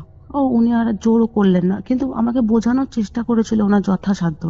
আর আমি তো একগুঁয়ে মানুষ, আমি বলছি না আর যাবো না। তো ওই যে বান্ধবীটা, একদিন ওকে বসে বসে আমরা দুজনে গল্প করছি, ওকে বসে বসে আমি আমার প্রবলেমটা বলেছি যে এই এই এই এই আমার সাথে হচ্ছে জানিস তো। ও শুনে উঠে বসে পড়েছে, বলছে কি, আর ইউ ম্যাড, তুই কি পাগল? আমাকে ঠিক এরম ভাবে বলছে। বলছি কেন? বলছে তুই জানিস, তুই বুঝতে পারছিস তোর সাথে কি হচ্ছে? আমি বলছি না, মানে বোকা হ্যাবলার মতো বলছি না। বলছে তোর তোর সাথে না একটা আত্মা আছে, একটা ভূত তোর প্রেমে পড়েছে। তোর সাথে খারাপ কিছু করতে চাইছে, তোর কাছে ফিজিক্যাল কিছু করতে চাইছে, কিন্তু করতে পারছে না, তোর ভাগ্য ভালো। হুম আর তুই যদি এটা কন্টিনিউ করিস, তুই যদি এর একটা কোনো সলিউশন না করিস, আমি ড্যাম শিওর তুই আস্তে আস্তে পটল তুলবি। তুই এটার একটা ইমিডিয়েট কিছু একটা ব্যবস্থা কর, তুই আমার কথা শোন, তুই ইমিডিয়েট একটা কিছু ব্যবস্থা কর, নয়তো কিন্তু তোর বাঁচা সম্ভব না। এবার যখন ও আমাকে, এবং এটা হচ্ছে মূল কথা ওর এটা, এবং এটাকে ও অনেক রকম ভাবে আমাকে বুঝিয়ে বলেছে, মানে আমি তো লজিকের উপর লজিক দিচ্ছি, এবার ও সেই লজিকগুলোকে কাটিয়ে কাটিয়ে আমাকে বলেছে বুঝিয়ে। তখন আমার একটু পিছনে ভয় ঢুকেছে। আমি বললাম যে না ঠিক আছে, আমি কথা দিচ্ছি বাড়িতে গিয়ে আমি এটার একটা সলিউশন কিছু চেষ্টা করব। বললো হ্যাঁ, যে তুই কর, নয়তো তুই বাঁচবি না কিন্তু, এবং তোকে তিলে তিলে শেষ করে ফেলবে। তো ওই দিদির বাড়ি থেকে ঘুরে টুরে, যেহেতু ওদের বাড়িতে আমার কোনো প্রবলেম হতো না সেই মুহূর্তে, ঘুরে টুরে আমি বাড়িতে এসেছি। বাড়িতে এসে তখন এবার মার সাথে বাবার সাথে আমি আলোচনায় বসেছি। বাবা তো ধরো সেরকম ভাবে বিশ্বাস করে না। মা ব্যাপারটাকে সিরিয়াসলি নিল, নিয়ে মাসির সঙ্গে কথা বলল। মাসি বলল যে না, তুই যখন ওর এরকম প্রবলেম হচ্ছে, ও তো এখন যথেষ্ট বড় হয়েছে, ওর যখন এরকম প্রবলেম হচ্ছে, প্রবলেমটাকে সিরিয়াসলি তুই নে, তুই ভালো কারোর সঙ্গে যোগাযোগ কর। তো আমাদের ব্যারাকপুরে একজনের চেনা পরিচিত ছিল, ওনার সঙ্গে যোগাযোগ করলাম। তা উনি বলল যে নেক্সট বৃহস্পতিবারে ডেট অফ বার্থটা আমাকে তুমি দিয়ে দাও, আর নেক্সট বৃহস্পতিবারে তুমি আমার চেম্বারে এসো। তো ওখান থেকে আমি আমার ডেট অফ বার্থটা দিয়ে দিলাম, আর বৃহস্পতিবার দিন চেম্বারে গেলাম। চেম্বারে গিয়ে উনি গেছিলাম, আমি আমার মা বাবা, আমার নিজের দিদি জামাইবাবু সবাই গেছিলাম। তো উনি পুরোটা আমার যা ডিটেলস পুরোটা বললেন, এবং বললেন যে ওর ওপর ভূত প্রেতের একটা প্রবলেম শুরু হয়েছে। তখন আমি না আমার জামাইবাবুর মুখের দিকে তাকালাম, জামাইবাবু আমার মুখের দিকে তাকালো এবং বলল, এবার ওই যে যিনি তান্ত্রিক ছিলেন, তান্ত্রিক বা অ্যাস্ট্রোলজার যিনি ছিলেন, উনি বললেন যে আমার বাবাকে বললেন দাদা আপনি একটু বাইরে যান, মাকেও বললো আপনি একটু বাইরে যান। তো বাইরে গেল ওরা। এবার আমাকে বলছে তোর সাথে একটা ফিজিক্যাল রিলেশন করার চেষ্টা করছে, এবং অত্যন্ত ডেয়ার ডেভিল মেয়ে তুই, ও জন্য না তোকে ঠিক কাবু করতে পারছে না। না তো 2012 সাল থেকে তোর প্রবলেমটা শুরু হয়েছে, আমাকে নিজেই বলছে। 12, 13, 14, 15, আজ 15 সাল, 4 বছর। 4 বছর ধরে মানে তোকে এখনো পর্যন্ত কাবু করতে পারছে না, যেহেতু তোর মানে মধ্যে না একটা অতিরিক্ত সাহস রয়েছে। এটা তোর খারাপ দিক না ভালো দিক আমি জানি না। তো তুই এক কাজ কর, এবার বাবা মাকে ডাক, মানে মেন কথাটা বাবা মার সামনে বলতে পারেনি, বলে এবার বাবা মাকে ডাক। তো বাবা মাকে ডাকলাম, বললো ওর পেটে না ওষুধ আছে, ওষুধটাকে বের করার ব্যবস্থা করুন। তো বাবা বলছে কি রকম ওষুধ? বলছে ওকে খাওয়ানো হয়েছে কিছু। এবার এই ওষুধটা থাকলে ওর ওপর আমি যে কাজটা করব সেই কাজের কোনো মানে অ্যাকশন হবে না, এবং ওর ওপর কোনো মেডিসিনের অ্যাকশনও হবে না। তখন আমি মনে মনে ভাবছি যে হ্যাঁ ঠিকই তো, আমার তো ঘুম হয় না, এবং আমার ধরো পেটে ব্যথা করছে, পেটে ব্যথার জন্য যদি আমি কোনো ওষুধ খাই আমার কোনো কাজ করতো না, এরকম হতো। এবং আমি সেটা কিন্তু আগেও মাকে বলেছিলাম, আমি ওষুধ খেলে কাজ করে না কেন, তখন আমার কথাটা মাথায় আসছে। হ্যাঁ, তো আমাকে ঠিকানা দিল যে বলেই দিচ্ছে, আমি বারাসাতের, আসল জায়গাটা আমার নাম মনে নেই, বারাসাতে এরকম একটা জায়গায় কাজ হয়, ওষুধ তোলে, সেখানে যাও, বৃহস্পতিবার করে ওষুধ তোলে, সেখানে যাও, সেখানে গিয়ে আগে ওষুধ তুলে এসো, তারপর আমার সঙ্গে যোগাযোগ করবে। পরের বৃহস্পতিবারে এবং বললো সকালবেলায় তোলে, 7টা থেকে ওখানে যোগাযোগ করতে হয়, সকাল 7টায় চলে যেতে হয়। হুম, তারপর একদম ভোর খালি 5টায়, পেটে যেতে হয় ব্যাপারটা। হ্যাঁ হ্যাঁ হ্যাঁ, ভোর 5টায় বেরোলাম। হুম ও তার আগে একবার ফোন করেছিলাম যেখানে ও কাজটা হয়। তো উনি বলে দিয়েছিলেন, একটা মহিলা, উনি বলে দিয়েছিলেন বাড়ি থেকে ডাল বাটা, মুসুরির ডাল নিয়ে হুম আসতে, আর দুটো পান পাতা নিয়ে আসতে, আর কিচ্ছু না। তো ওই নিয়ে বৃহস্পতিবার দিন যখন ভোর 5টায় বেরোলাম, হুম হুম 6:30টার মধ্যে পৌঁছালাম। এবার জিজ্ঞেস করে করে যেতে যেতে 7টা বেজেছে। গিয়ে দেখলাম যে বন্ধ, মানে চলছে না, ওনার শ্বশুর মারা গেছে। আর আমার তো মানে এখনো পর্যন্ত যে কাজ আমি করতে যাব সেই কাজে আমি বাধা প্রাপ্ত হবই। মানে একবারে আমি কোনো কাজ এখনো আজকে পর্যন্ত কোনো কাজ আমি করে উঠতে পারছি না। তো সেদিনটা কি পুরো ল্যাপস হয়ে গেল, কাজটা হলো না। তাহলে কবে হবে? বললো 11 দিন পরে, যে বৃহস্পতিবারটা পড়বে সেই বৃহস্পতিবারে আসতে হবে। তো এবার ফিরে এলাম, দিয়ে তারপরের 11 দিন পরের যে বৃহস্পতিবারে গেলাম, সেই বৃহস্পতিবারে আমরা গেলাম, প্রচুর লোক ওখানে। তো আমাকে ওরকম শুইয়ে দিল, শুইয়ে দিয়ে উনি কিন্তু, মহিলাটি আমাকে কিন্তু কোনো টাচ করেননি। শুইয়ে দেওয়ার পরে আমাকে বললো যে ডাল বাটাটা নিয়ে এসছো, ওটা তোমার পেটের নাভির ওপরে রাখো। আমি নিজেই রাখলাম, রেখে পান পাতা বললো চাপা দিয়ে দাও, পান পাতাটা চাপা দিয়ে দিলাম। শুয়ে রইলাম 2 ঘন্টা, 10টা থেকে 11টা 12টা পর্যন্ত। উনি এলেন, বলে একদম সোজা হবে, একদম চিত হয়ে শোবে, তুমি দেখবেও না। হুম হুম হুম তো 12টার সময় উনি এলেন, এসে বললেন, উনি দূরেই দাঁড়িয়েছিলেন, বললেন এবার তুমি ইয়ে করো, পান পাতা সমেত ওই ডাল বাটাটাকে তোলো, তুলে দেখো ওর ভেতরে খোঁজো কিছু আছে কিনা। আমি উঠলাম, উঠে ওটাকে নিলাম, নিয়ে খুঁজে দেখছি একটা কাগজের, মানে কাগজ না, সরি, একটা কাপড়ের টুকরো, লাল মতো একটা কাপড়ের টুকরো। শালু কাপুর। না, মানে কোনো জামা কাপড়ের একটা, আচ্ছা। জামা কাপড়ের সুতো, লাল মতো সুতো। হুম হুম হ্যাঁ, ওটা কাপড়ের টুকরো বুঝতে পারলাম। হুম আর আর একটা ছোট শেকড় টাইপের, শেকড়টা না শুকিয়ে গেছে। ওইটা কি করে বেরোলো আজ অব্দি মাথায় আমার ঢুকলো না। হুম মানে আমি তো পরিষ্কার ডাল বাটা নিয়ে গেছি, ওটা কি করে বেরোলো আমার নাভি থেকে, আজও আমার কাছে সেটা মানে আশ্চর্যজনক ব্যাপার। বললো যাও, হয়ে গেছে কাজ, এটা যে তোমাকে পাঠিয়েছে তাকে নিয়ে গিয়ে দেখাবে। তো হুম হুম হুম হুম বাবা মাকে দেখালাম, বাবা মা তো পুরো অবাক যে এটা কি করে সম্ভব হয়। তো এবার পরে এসে ওই দাদাকে ফোন করলাম, তান্ত্রিক যিনি ছিলেন তাকে ফোন করলাম। তিনি বললো ঠিক আছে, পরের বৃহস্পতিবারে এবার চলে আয়। পরে বৃহস্পতিবারে গেলাম, গিয়ে মোটামুটি বললো, এবার যেহেতু সামনাসামনি কথা বলতে হয়, সেহেতু বললো যে একটা নরসিংহ পুজো করতে হবে বাড়িতে, যে ঘরে ওর প্রবলেম হয় হুম সে হুম ঘরে হুম একটা নরসিংহ পুজো করতে হবে। পুজোতে যা যা দরকার হয় আমি কিছু জিনিস নিয়ে যাব, আপনারা এই লিস্ট করে দিলাম, আপনারা কিছু জিনিস জোগাড় করবেন। হুম এবং 8টা থেকে পুজোটা আমি করতে বসবো, সকালবেলা থেকে। তো যাই হোক, ওই পরের দিন, পরের 2-4 দিন পরে একটা ডেট দিয়েছিলেন, ওর মধ্যে সব জোগাড় টোগাড় করে পুজোটা করা হলো। এবং উনি বলেছিলেন যে ঘরের দরজা জানলা মোটামুটি খোলা রাখতে, নয়তো কোনো একটা জিনিস হয়তো নষ্ট করে দেবে। এবং সবাইকে বলেছিল যে দরজার সামনে যেন কেউ না থাকে, হুম নয় ঘরের ভেতরে এসে বসো, আর নয় একদম দরজার বাইরে চলে যাও। তো পুজোতে সেরকম কোনো প্রবলেম ক্রিয়েট হয়নি, তবে আমার ঘরের যে একটা ফ্যান ছিল, ফ্যানটা নষ্ট হয়ে গেছিল। তো উনি একটা ওই হাড় ফাড় খুলি ফুলি এসব নিয়ে এসেছিলেন, ওনার সঙ্গে আরো 2জন ছিল। হুম তো হুম হুম পুজো টুজো করলেন, আর আমাকে নরসিংহ কবচ পড়ালেন, পরিয়ে টরিয়ে দুপুরবেলা ওরা বেরিয়ে চলে গেলেন, ওই শ্মশানে কি সব পুঁততে হবে, দিয়ে বেরিয়ে চলে গেলেন। সেই দিন রাত্রেবেলা মা বলছে যে আমি তোর সাথে এবার শুই। আমি বললাম না, তুমি আমার সাথে শোবে না, তুমি আমার সাথে শুলে তো আমি বুঝতে পারবো না যে আমার এই যে এত পুজোটা হলো তার কাজটা হয়েছে কিনা, আমি তো বুঝতে পারবো না। তুমি শুলে তো আমার প্রবলেম হবে না, আমি একাই শোবো।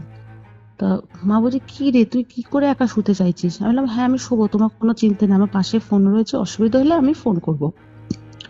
রাত্রেবেলা শুলাম, আর কোনো প্রবলেম হয়নি। হ্যাঁ, ওই দিন থেকে আমি একদম ক্লিয়ার, আমার চোখের নিচে কালি ক্লিয়ার হয়ে গেছে। হ্যাঁ, এবার যে আস্তে আস্তে আমি এক্সাম গুলো দিচ্ছি, আমার এক্সামে আমি ক্লিয়ার হয়ে যাচ্ছি।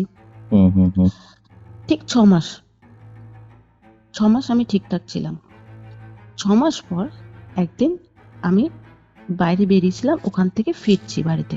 হুম হুম তখন কটা বাজছে, সন্ধে ধরো 8টা, 8:30 বাজছে, 8:30 হবে। আমি একা একা ফিরছি মেন রোড থেকে আমার বাড়ি পর্যন্ত ধরো 10 মিনিট হাঁটা। এবার কারেন্ট নেই, সেদিন ছিল অমাবস্যা। আমি হেঁটে হেঁটে আসছি, নর্মালি ফোনের লাইট জ্বেলে জ্বেলে। একটা জায়গা আছে যেটা বাঁদিকে একটা পুকুর আছে, ডান দিকে সব বাড়ি। এবার তখন না সেই মুহূর্তে স্ট্রিট লাইট গুলো ছিল না, বাড়ির যে লাইট সেই লাইটে রাস্তায় আলো হতো। ঠিক পুকুরের সামনে আমি হেঁটে হেঁটে আপন মনে আসছি, হঠাৎ ছটছট করে না ডান দিক থেকে জল পড়ছে। আমি দাঁড়িয়ে পড়েছি, আমি দাঁড়িয়ে পড়ে মানুষ প্রথমে কি ভাববে যে কারোর বাড়ি থেকে জল পড়ছে, হুম হুম ওটাকে ভেবেই আমি জাস্ট একটা স্টেপ এগিয়েছি। আমার স্টেপ এগোনোর সঙ্গে সঙ্গে আবার চটচট করে জল পড়লো। এবার আমি থমকে দাঁড়িয়েছি, আমি কার বাড়ি থেকে জল পড়ছে এরকম ভাবে। পাশের যে বাড়ি দিয়েছে সবার বাড়ির লাইট অফ, কারেন্ট তো নেই, কার বাড়ি থেকে জল পড়ছে দেবে। এবার 2 সেকেন্ড দাঁড়িয়ে আবার 3 নম্বর স্টেপ ফেলেছি। এবার দেখছি জল পড়ার মানে ইয়েটা বেশি, চট করে জল পড়ছে। তাকিয়ে দেখছি ডান দিকের রাস্তার ডান দিকে জলে ভর্তি হয়ে গেছে। হুম আমি ওপর দিকে তাকিয়ে দেখছি, আমি ভাবছি তাহলে কি কোনো হনুমান টয়লেট করছে, ঠিক টয়লেট করার মতনই। হনুমান টয়লেট করছে, ও হতে পারে। ফোনের টর্চটা ঠিকঠাক ভাবে নিয়ে 4 নম্বর যে স্টেপটা ফেলেছি, এবার পুরো মানে কি বলবো, জলটা না মানে মনে হচ্ছে কেউ দাঁড়িয়ে, একটা প্রাপ্ত মানুষ, বয়স্ক মানুষ দাঁড়িয়ে যদি টয়লেট করে, ছ করে জলটা পড়ে আমার দিকে এগিয়ে আসছে। আমি দাঁড়িয়ে একবার দেখছি যে হনুমান টনুমান টয়লেট করছে না তো, কিন্তু আমার হাঁটার সঙ্গে সঙ্গে কেন টয়লেট করবে বলে টর্চটা নিয়ে গাছে মারছি। এবার একটা হনুমান থাকার মতো তো একটা শক্তপোক্ত গাছ থাকতে হবে, একটা টগর গাছ, পাতলা একটা টগর গাছ, সেখানে একটা হনুমান কি করে থাকবে? আর কোনো গাছ নেই সেই জায়গাটাতে, মানে যেখান থেকে জলটা পড়ছে তার সোজাসুজি উপরে কোনো গাছ নেই, তাহলে জলটা পড়বে কোথা থেকে বলো আমাকে? এটার তো কোনো লজিক নেই। হুম আমি হুম হুম তাও টর্চ জ্বালিয়ে জ্বালিয়ে টগর গাছটা ভালো করে দেখলাম যে কোনো হনুমান আছে কিনা, নেই কৌস্তব। আমি ওই যে দৌড় মেরেছি, ওই 10 মিনিটের রাস্তা বোধহয় আমি 2 থেকে 3 মিনিটে বাড়ি পৌঁছেছি। বাড়ি থেকে তো হাঁপাচ্ছি। হুম এবার দরজা টরজা খুলে ঘরে এসেছি, মা বলছে এরকম হাঁপাচ্ছিস কেন? আমি তোমাকে পরে বলবো, তুমি আগে তোমাকে চা দাও। তা বসে চাটা খেয়ে তখন মাকে বলেছি যে মা এরকম জিনিসটা হয়েছে জানো তো, আমার একটু ভয় লেগেছে। তো মা বলছে দেখ তোর কাছে তো কবচটা আছে, তুই সব চিন্তা করিস না, ঠিক আছে, তোর ভয় করলে তুই আমার সঙ্গে শুবি। আমি বললাম না না কোনো ব্যাপার না, আমি একাই শুবো। সেদিন রাতে শুয়েছি, বাতাস ফিরে শুয়েছি কোস্তাব। আমি মানে শোবার সঙ্গে সঙ্গে না আমার নাক আমি বুঝতে পারছি আমাকে পিছন থেকে জড়িয়ে ধরে না আমার নাক মুখটা চেপে ধরেছে, মানে আমি যেখান থেকে বা নিঃশ্বাসটা ছাড়বো, প্রশ্বাসটা নেবো, সেই জায়গাটাকে ব্লক করে দিয়েছে। আমি স্পষ্ট বুঝতে পারছি যে আমার নাক মুখটা পুরো বন্ধ, আমি নিঃশ্বাস নিতে পারছি না, ছটপট করছি, পাশ ফিরতে পারছি না, তাকাতে পারছি না। মানে এবার বোধহয় ওই যে একটা বাধা, তো এটা তোমার আমি পিউরিফাইড থেকেই বুঝেছি যে এটা বাধা পাওয়ার পরে যখন একটা রাস্তা পেয়ে যায় তখন আরো বেশি মানে খারাপ হয়ে যায়, খারাপের দিকে যায় জিনিসটা। এবার আমার না পুরো নাক মুখ চেপে ধরেছে, আর আমি তখন চোখ বন্ধ করে হনুমান চালিসা পড়ছি। হনুমান চালিসা পড়েও যেন আমার কাজ হচ্ছে না, একবার শেষ হয়ে গেছে। দ্বিতীয়বার যখন কন্টিনিউ শুরু করেছি তখন আমাকে ছেড়েছে। এবার আমি উঠে না মানে নিঃশ্বাস, মানে এখনো যেন বলতে গিয়ে কষ্ট হচ্ছে, নিঃশ্বাসটাকে ঠিকঠাক ভাবে নিয়েছি। হুম হুম আর একটা কথা বলতে ভুলে গেছি, ওই এই সময় টাইমটাতে না আমার পায়ে ছোপ পড়তো, শুধু পায়ে। কিরকম বলতো, মনে হয় ধাক্কা লেগে গেলে, থেঁতলে গেলে যেরকম ছোপ পড়ে, রক্ত হুম জমাট, হুম হুম হুম মাঝখানটা লাল চারদিকটা নীল, এরকম ছোপ পড়তো। এবং আমি না বুঝতে পারতাম না যে এই ছোপটা কখন আমার লেগেছে, আবার ওটাকে একটা ইগনোর করতাম যে হয়তো লেগেছে যেতে আসতে, এবং ছোপটা খুব ভালোভাবে বোঝা যেত আমার পায়ে।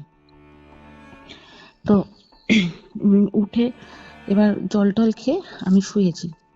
পরের দিন সকালবেলা মাকে বলছি, মা জানো আমার না মনে হচ্ছে নরসিংহের অবস্থাতে না কিছু একটা গন্ডগোল হয়েছে। মা বলছে কেন? এরকম প্রবলেম হয়েছে, কালকে রাত্রে না আমার যেন নাক মুখটাকে চেপে ধরেছে। তো মা না এবার সত্যি একটু ভয় পেয়েছে।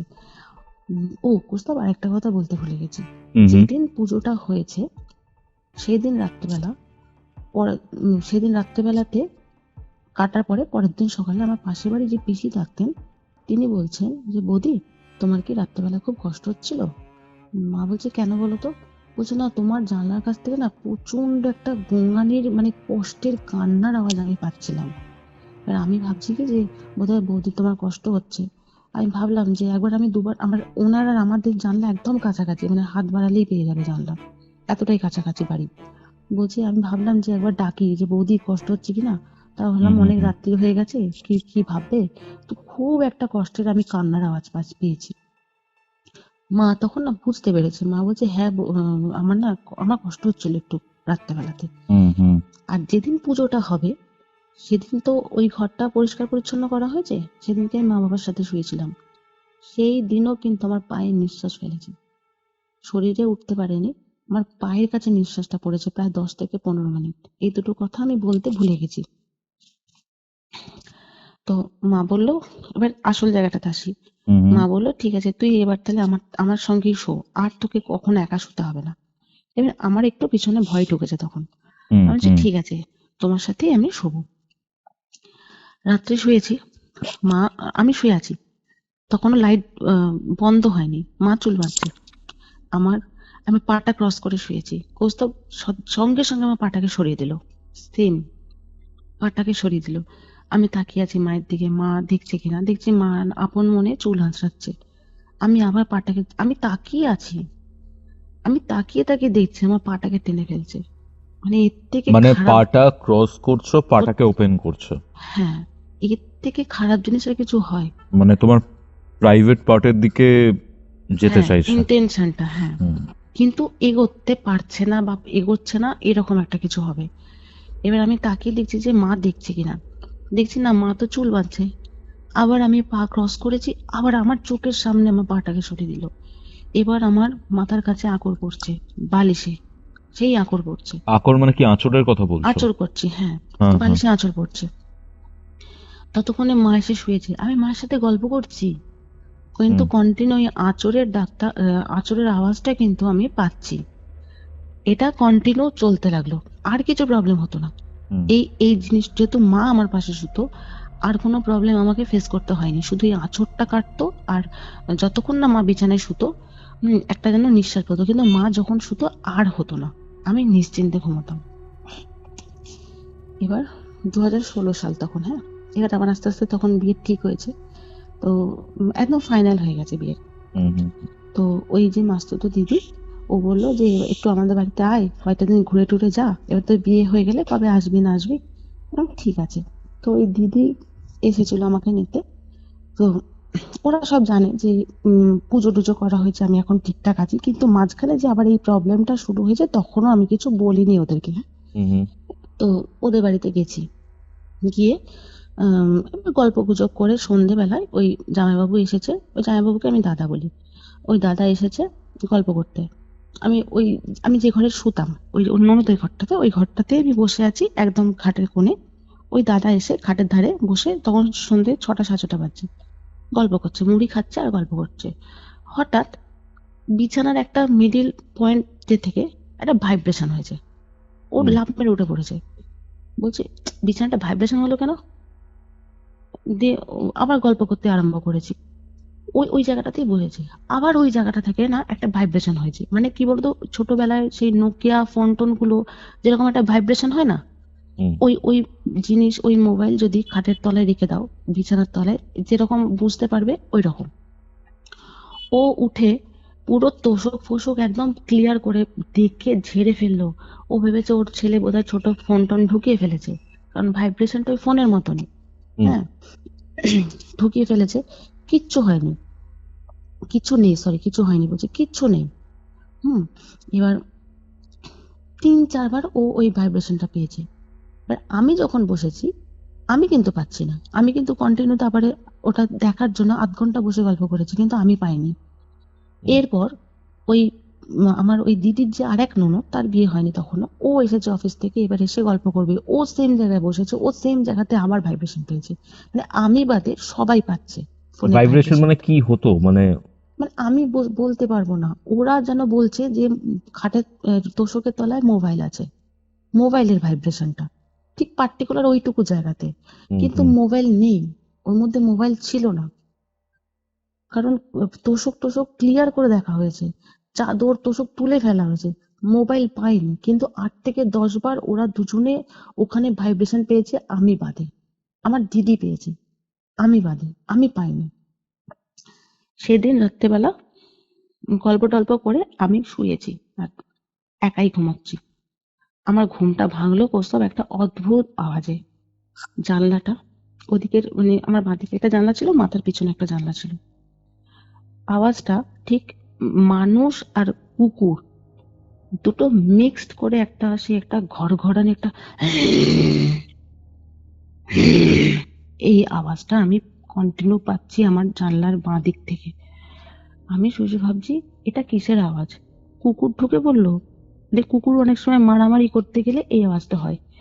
এবার তাহলে কি শুধু একটা কুকুরের পাবো? যদি কুকুর মারামারি করলে দুটো কুকুরের পাবো বা 3টে 4টে কুকুরের পাবো। তা আমি শুয়ে শুয়ে চিন্তা করছি যে আওয়াজটা কি কুকুরের আওয়াজ, কুকুর ঢুকে পড়লো।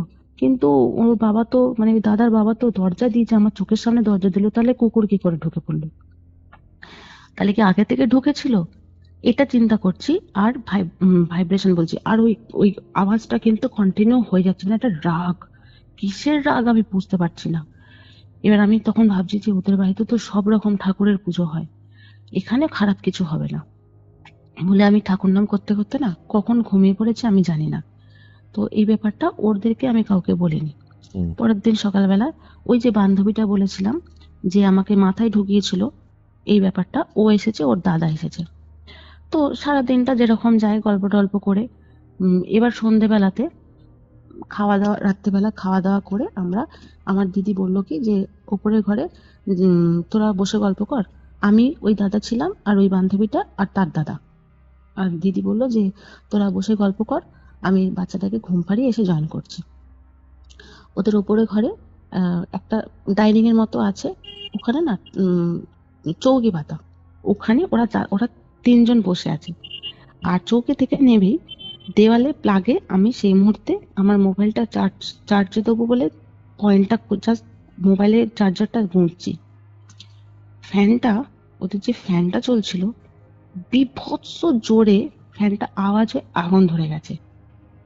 ফ্যানটা কন্টিনিউ চলছিল, হঠাৎ করে আগুন ধরে গেছে ফ্যানটাতে, আর লাইটটা অফ হয়ে গেছে, শুধু পার্টিকুলার ওইটুকু ডাইনিং এর লাইটটা অফ হয়ে গেছে। তো দাদা আমাকে বললো কি, এই তুই শিগগিরই খাটে আয়। আমি তখন মোবাইল ফোবাইল ফেলে দিয়ে এক লাফে খাটে, কার কোলে বসেছি জানি না, চুপ করে বসে আছি 4জনে মিলে। এবার ওরা ভয় না গ্যাস লাইট খুঁজবে, যে একটা গ্যাস লাইট চালাবে, সেই গ্যাস লাইটটা তখন খুঁজে পাচ্ছে না। চুপ করে 4জনকে জড়িয়ে ধরে বসে রয়েছি। আর ওই যে বান্ধবীটা, ও বলছে এই আমি না কারোর পায়ের আওয়াজ পেলাম, খসখস খসখস করে চলে গেল পায়ের আওয়াজ, ঘর থেকে ছাদের দিকে চলে গেল। কিছুক্ষণ পরে লাইটটা এসেছে, ওই যে আওয়াজটা ও পেয়েছে তারপরে লাইটটা এসেছে। তো তারপরে দিদি এসেছে, দিদিকে আমার ওই দাদা বললো যে জানো এরকম এরকম হয়েছে। বলছে এই শোন, তোদেরকে না আর গল্প করতে হবে না, তোরা নিচে গিয়ে শুয়ে পড়। আমার মনে হয় রিয়ার সাথে থাকাটা পছন্দ করছে না, কিছু একটা ক্ষতি করবে, তুই চলে যা, তোরা চলে গিয়ে নিচে শুয়ে পড়। তা ওই তখন দাদারা ওইদিকে শুয়ে পড়লো, আমি ওই বান্ধবীটা আর ওই দাদাটা যে ঘরে আমি শুতাম ওই ঘরে শুয়েছি, আমার পাশে বান্ধবীটা শুয়েছে, তার পাশে ওই দাদাটা শুয়ে ঘুমিয়ে পড়েছে। বান্ধবীটা যে জায়গায় শুয়েছে ওর সাথে আমি গল্প করছি, হঠাৎ ওর লাফ মেরে উঠে পড়ে বলছে কি এখানে ভাইব্রেশন হলো কেন, মোবাইল রয়েছে নাকি? আমি বলছি ও তুইও পেলি? বলছে আমিও পেলাম মানে? আমি বলছি না, কালকে সবাই এখানে ভাইব্রেশন পেয়েছে মোবাইল, কিন্তু ওখানে মোবাইল নেই, বিছানার তোষক তুলে সব দেখা হয়েছে, মোবাইল নেই। বলছে ও না থতমত খেয়ে গেছে, বলছে আমি বিশ্বাস করে আমি ভাইব্রেশন পেয়েছি। আর ও কিন্তু জানতো না যে কালকে কেসটা হয়েছে, ও জানতো না। বলছে বিশ্বাস করে আমি পেয়েছি এখানে ভাইব্রেশনটা। তাই আমি বললাম ঠিক আছে তুই চিন্তা করিস না, তুই শুয়ে পড়, গল্প করতে করতে ঘুমিয়ে পড়। ও আমার দিকে ফিরে আছে, আবার তিরিং বিরিং করে উঠে পড়ে কাঁদতে লেগেছে। কি হলো রে? বলছে আমার পিঠে না আঁচড় মেরেছে, তুই তুই ফোনের টর্চটা জ্বালা, আমার পিঠে আঁচড় মেরেছে। মানে এবার পুরো পোল্টারগাইস্ট অ্যাক্টিভিটি হচ্ছে। হ্যাঁ। হুম। এবার আমি বলছি কি তাহলে ওই দাদাটার আঁচড় লাগলো? বলছে দেখ ও তো ওই দিকে পাশ ফিরে শুয়ে আছে, ওর কি খেয়ে কাজ নেই আমাকে আঁচড় মারবে? এবার আমি মানে ওর সত্যি পিছনের জামাটাকে তুলে দেখছি যে হ্যাঁ, আঁচড়ের দাগ ওর পিঠে। ও না কাঁদতে শুরু করেছে ভয়ে। আমি বলি, দেখ তুই তুই ভয় পাস না, তুই কাঁদিস না, আমি হনুমান চালিসা পড়ছি, তোকে ধরে আছি, তুই চোখটা বন্ধ করে হনুমানজি, তুই হনুমান চালিসা তো জানিস না, হ্যাঁ তুই হনুমানজির নাম জপ কর, আমি তোকে হনুমান চালিসা পড়ছি, তুই ঘুমো। তো আমি হনুমান চালিসা পড়তে পড়তে ও ঘুমিয়ে পড়লো, আমিও ঘুমিয়ে পড়লাম। পরের দিন সকালে ও উঠে আমার কখন যে ও হাওয়া হয়ে গেছে আমি জানি না, ও বাড়ি পালিয়েছে। আর ওই দাদাটা সকালবেলা উঠে বলল যে ও টয়লেটে যেতে চেয়েছিল, মানে আমরা তখন ঘুমোচ্ছি, কিন্তু ওর এত ভয় করছিল ও টয়লেটে যেতে পারেনি। ও রাত্রেবেলা ওইভাবে টয়লেট চেপেই ও ঘুমিয়েছে। মানে ওর পরিবেশটা না এত ওর বিচ্ছিরি লাগছিল। তো ওই দুপুরবেলা তো ওই দাদা চলে গেল। তো ওই দিদির শাশুড়ি আর দিদির শ্বশুর বলল যে তুই না, মা তোর তো সামনে বিয়ে, তুই আর একা শুস না, তুই আমাদের সাথে শো। তা আমি বললাম ঠিক আছে। তো সেই দিনকে ওই দিদির শাশুড়ি ওই কাকুটার কাছে আবার গেছিলেন। গিয়ে কাকুটা বলেছিল যে ঠিক আছে তাহলে তুমি, আমি বলেছিলাম দেখো কোনো মাদুলি ফাদুলি এনো না, আমার কাছে কিন্তু একটা ভালো কবচ আছে, আমি জানি না হয়তো কোনো রিয়াকশন হয়, দুটো রিয়াকশন কেটে যেতে পারে। তো উনি কোনো মাদুলি আনেননি, ওনাকে ধুনো দিয়েছিল। ধুনো দিয়ে বলেছিল যে ঘরে শোবে সেই ঘরে ধুনোটা যেন জ্বালিয়ে রাখা হয়। তো ওই দিন রাত্রেবেলায় ধুনোটাকে জ্বালিয়ে শোয়া হয়েছে। শ্বশুর শুয়েছে মাঝখানে, ওই দিদির শাশুড়ি, তার পাশে আমি শুয়েছি। হঠাৎ ধুনোটা না ঠ্যাং করে পড়ে গেল। মানে কেউ ধরো জোরে লাথি মারলে যেরকম ছুঁড়ের মতো যাবে জিনিসটা, রাগের চোটে একটা লাথি মারলে ওরকম। তা আমি ভাবলাম কি ছুঁচো বুচো বোধ হয়, ধুনোটা যে ধুনোচিটা যে উল্টে গেছে সেটা জানি, কারণ ওটা পেতলের ছিল। আওয়াজটা পেয়েছি খুব জোরে। তা আমি বুঝতে পারলাম কি যে ওটা পড়ে গেছে, এবং আমি ভাবলাম যে ওটা বোধহয় ছুঁচো ফুচোতে ফেলে দিয়েছে, আর আমি ওটা উঠে দেখিনি। এবার কিছুক্ষণ পর থেকেই বুঝতে পারছি বিছানাটা ভাইব্রেশন হচ্ছে। হ্যাঁ, মানে ওই যে শ্বশুর শুয়ে আছে ওখান থেকে গুড় গুড় গুড় গুড় গুড় করে ভাইব্রেশনটা আমার পায়ের কাছে আসছে, আবার আমার পায়ের থেকে দৌড়ে দৌড়ে দৌড়ে দৌড়ে শ্বশুরের কাছে যাচ্ছে। আমি চিন্তা করছি যে ওই শ্বশুর কি পাটাকে নাড়াচ্ছে, পাশ ফিরছে, তাহলে কি এরকম ভাইব্রেশন হবে? পাশ যদি ফিরে এরকম হবে? দেখছি আবার হচ্ছে, মানে একবার আমার কাছে আসছে, আবার মানে এবার ভাইব্রেশনটা অনেকটা জোর। হ্যাঁ, তো এবার আমি কি করেছি, ফোনের টর্চটা জ্বালিয়েছি, জ্বালিয়ে আমার দিকে টর্চটা করে আছি যাতে ওনাদের ঘুম না ভাঙে। আমি তো জানি ওরা ঘুম হচ্ছে, ওনাদের যাতে ঘুম না ভাঙে। এবার যেই ভাইব্রেশনটা হচ্ছে আমি টর্চটা কি করেছি, আবার লাইটটা ফেলছি, দেখছি কিছু নেই, আবার বুকের কাছে টর্চটাকে ইয়ে করে চেপে রেখেছি, আবার যেই ভাইব্রেশন হচ্ছে আবার জ্বালছি, ঘুরিয়ে দিচ্ছি, কোথাও কিচ্ছু নেই, কিন্তু কন্টিনিউ ওই ভাইব্রেশনটা 20 থেকে 25 মিনিট ধরে হয়ে গেছে। এই হতে হতে আমি তখন বুঝলাম যে কিছু একটা গন্ডগোল হচ্ছে আজকে, মানে এটা বোধহয় রাগের চোটে হচ্ছে। হ্যাঁ, 2:30 বাজছে, দেখলাম ওই দিদির শ্বশুর উঠলেন। আমি বলছি, ওটার সাথে সাথে আমি বললাম তুমি বাথরুমে যাবে? বলছে হ্যাঁ, তুই ঘুমোসনি? বলছে হ্যাঁ আমি ঘুমিয়েছিলাম, তুমি লাইট জ্বাললে তাই আমার ঘুমটা ভেঙে গেল, আমি যাব বাথরুমে। বললো ঠিক আছে তুই তাহলে যা, আমি পরে যাচ্ছি। তো আমি বাথরুম থেকে এসে শুলাম, উনিও এসে শুয়ে পড়লো, ওই আমি ঘুমিয়ে পড়েছি। পরের দিন আমার ঘুম ভাঙছে গোল টেবিল বৈঠকের আওয়াজ শুনে। শুনছি তখন বলছে ওই যে, মানে ওই দিদির শ্বশুর বলছে এই মেয়েটাকে আমার কুড়ে কুড়ে প্রণাম, এই মেয়েটার এত সাহস। হুম। আমি একদিনে আমার শরীর খারাপ করে গেছে। আমি রাত্রেবেলায় দরজাটা দেওয়ার সময় বলেছি যে কেন এই বাচ্চা মেয়েটাকে কষ্ট দিচ্ছিস, তোর যদি ক্ষমতা থাকে এই ব্রাহ্মণ মানুষটাকে ভয় দেখিয়ে দেখা। হুম। আমাকে ভয় দেখিয়ে দিয়েছে। একে, এই মেয়েটাকে যদি এখনো এখানে রাখা হয় ও ওর অনেক বড় ক্ষতি করে ফেলবে। আচ্ছা। ওর না অনেক বড় ক্ষতি করে ফেলবে। ওকে ইমিডিয়েট আজকেই ওকে বাড়িতে দিয়ে আসা উচিত। এবং যার সাথে এইসব কথা শুনতে শুনতে আমার ঘুমটা ভেঙেছে, আমি উঠে টুকটুক করে ব্রাশটা করে গিয়ে দাঁড়িয়েছি। আমি বলছি কি হয়েছে? বলছে কালকে জানিস তুই কি হয়েছিল? যে কি হয়েছে বলো? আমি তো সব জানি। যে কি হয়েছে বলো?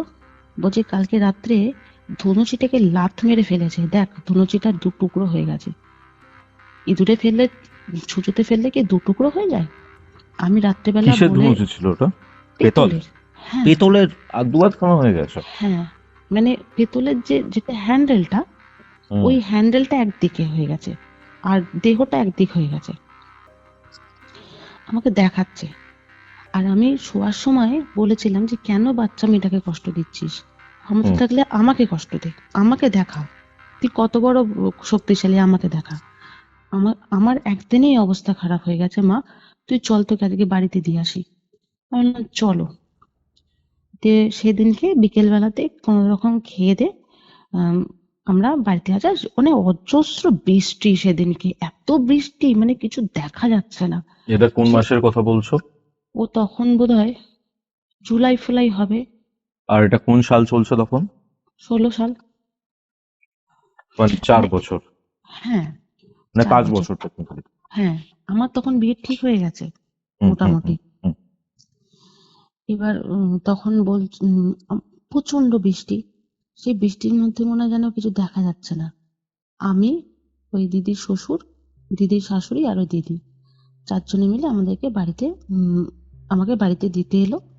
তো মাকে বললো যে দিদি আপনি যেরকম দেখিয়েছিলেন ওই লোকটার কাছে আবার নিয়ে যান, মনে হচ্ছে আমার কিছু গন্ডগোল হয়েছে, এই কেস হয়েছে। মানে যে নরসিংহ কবচ দিয়েছিল? হ্যাঁ হ্যাঁ। হুম। এবার তো মা, তো এবার বাবার পেছনেও একটু ভয় ঢুকেছে, কারণ দেখেছে তো যে যখন পুজোটা হয়েছে তখন সবকিছু আমি ঠিকঠাক ছিলাম, আবার প্রবলেমটা শুরু হয়েছে, তার মানে নিশ্চয়ই কিছু ভেতরে গন্ডগোল হয়েছে। হুম। তো সেদিনকে মা বললো তুই আমার সঙ্গে শুবি। ওনারা চলে যাওয়ার পরে কিন্তু আমি ওই দাদাকে আবার ফোন করেছিলাম, বললো তুই পরশুদিনকেই চলে আয়। সেদিন মঙ্গলবার ছিল, বুধ বৃহস্পতি, তুই পরশুদিন চলে আয় আমার কাছে, এবার তুই কোথায় গেছিলি শুধু আমায় বলবি। হুম। ঠিক আছে। এবার সেদিনকে মায়ের সাথে শুয়েছি, শুয়ে ঠিক শুনতে পাচ্ছি আমার ঘরের দরজার কাছে সেম আওয়াজটা হচ্ছে, ওই রাগের করে একটা জোর আওয়াজ হচ্ছে। এবার আমি ভাবছি ঘরের মধ্যে কুকুর ঢুকলো, মানে আমি কতটা বোকা তুমি ভাবো, তখনও আমি ভাবছি যে আমাদের পাঁচিলের ভেতরে কুকুর ঢুকেছে বোধহয়।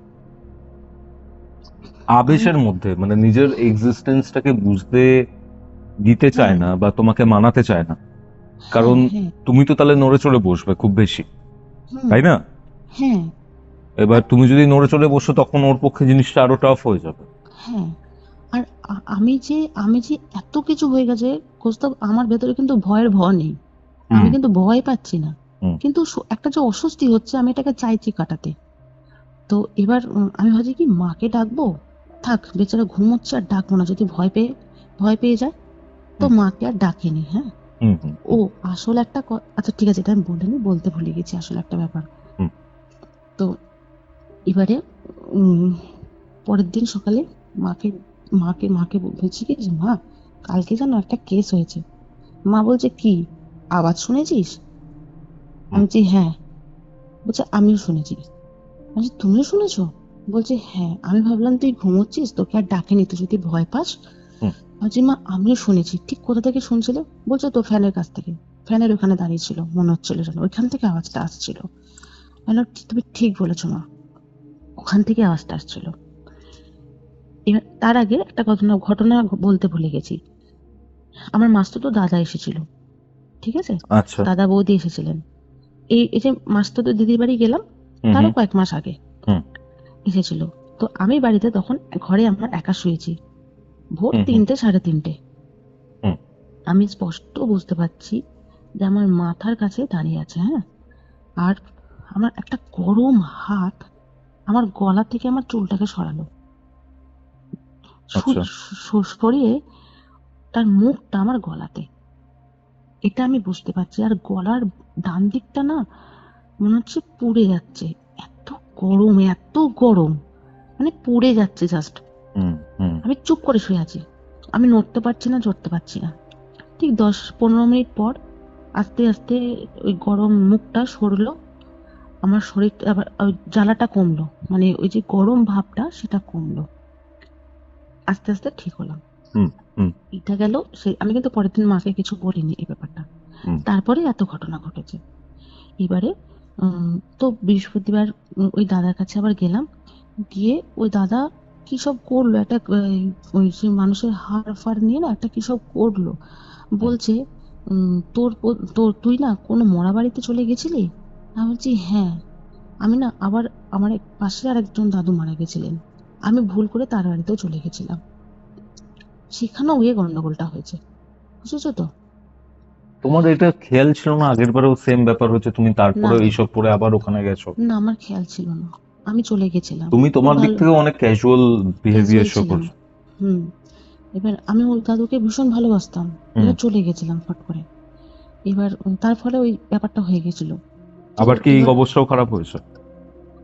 হ্যাঁ, এই কবজটা আবার ঠিকঠাক করে দিয়েছে তখন। হুম। হুম। এবার আমাকে বললো যে দেখ, তোকে এখন এই যে লোকটা, এই লোকটা হচ্ছে একটা মৌলবীর আত্মা, ঠিক আছে? মৌলবীর চরিত্র ভালো ছিল না, এবার একে তোর প্রতি চালান করা হয়েছে, ঠিক আছে?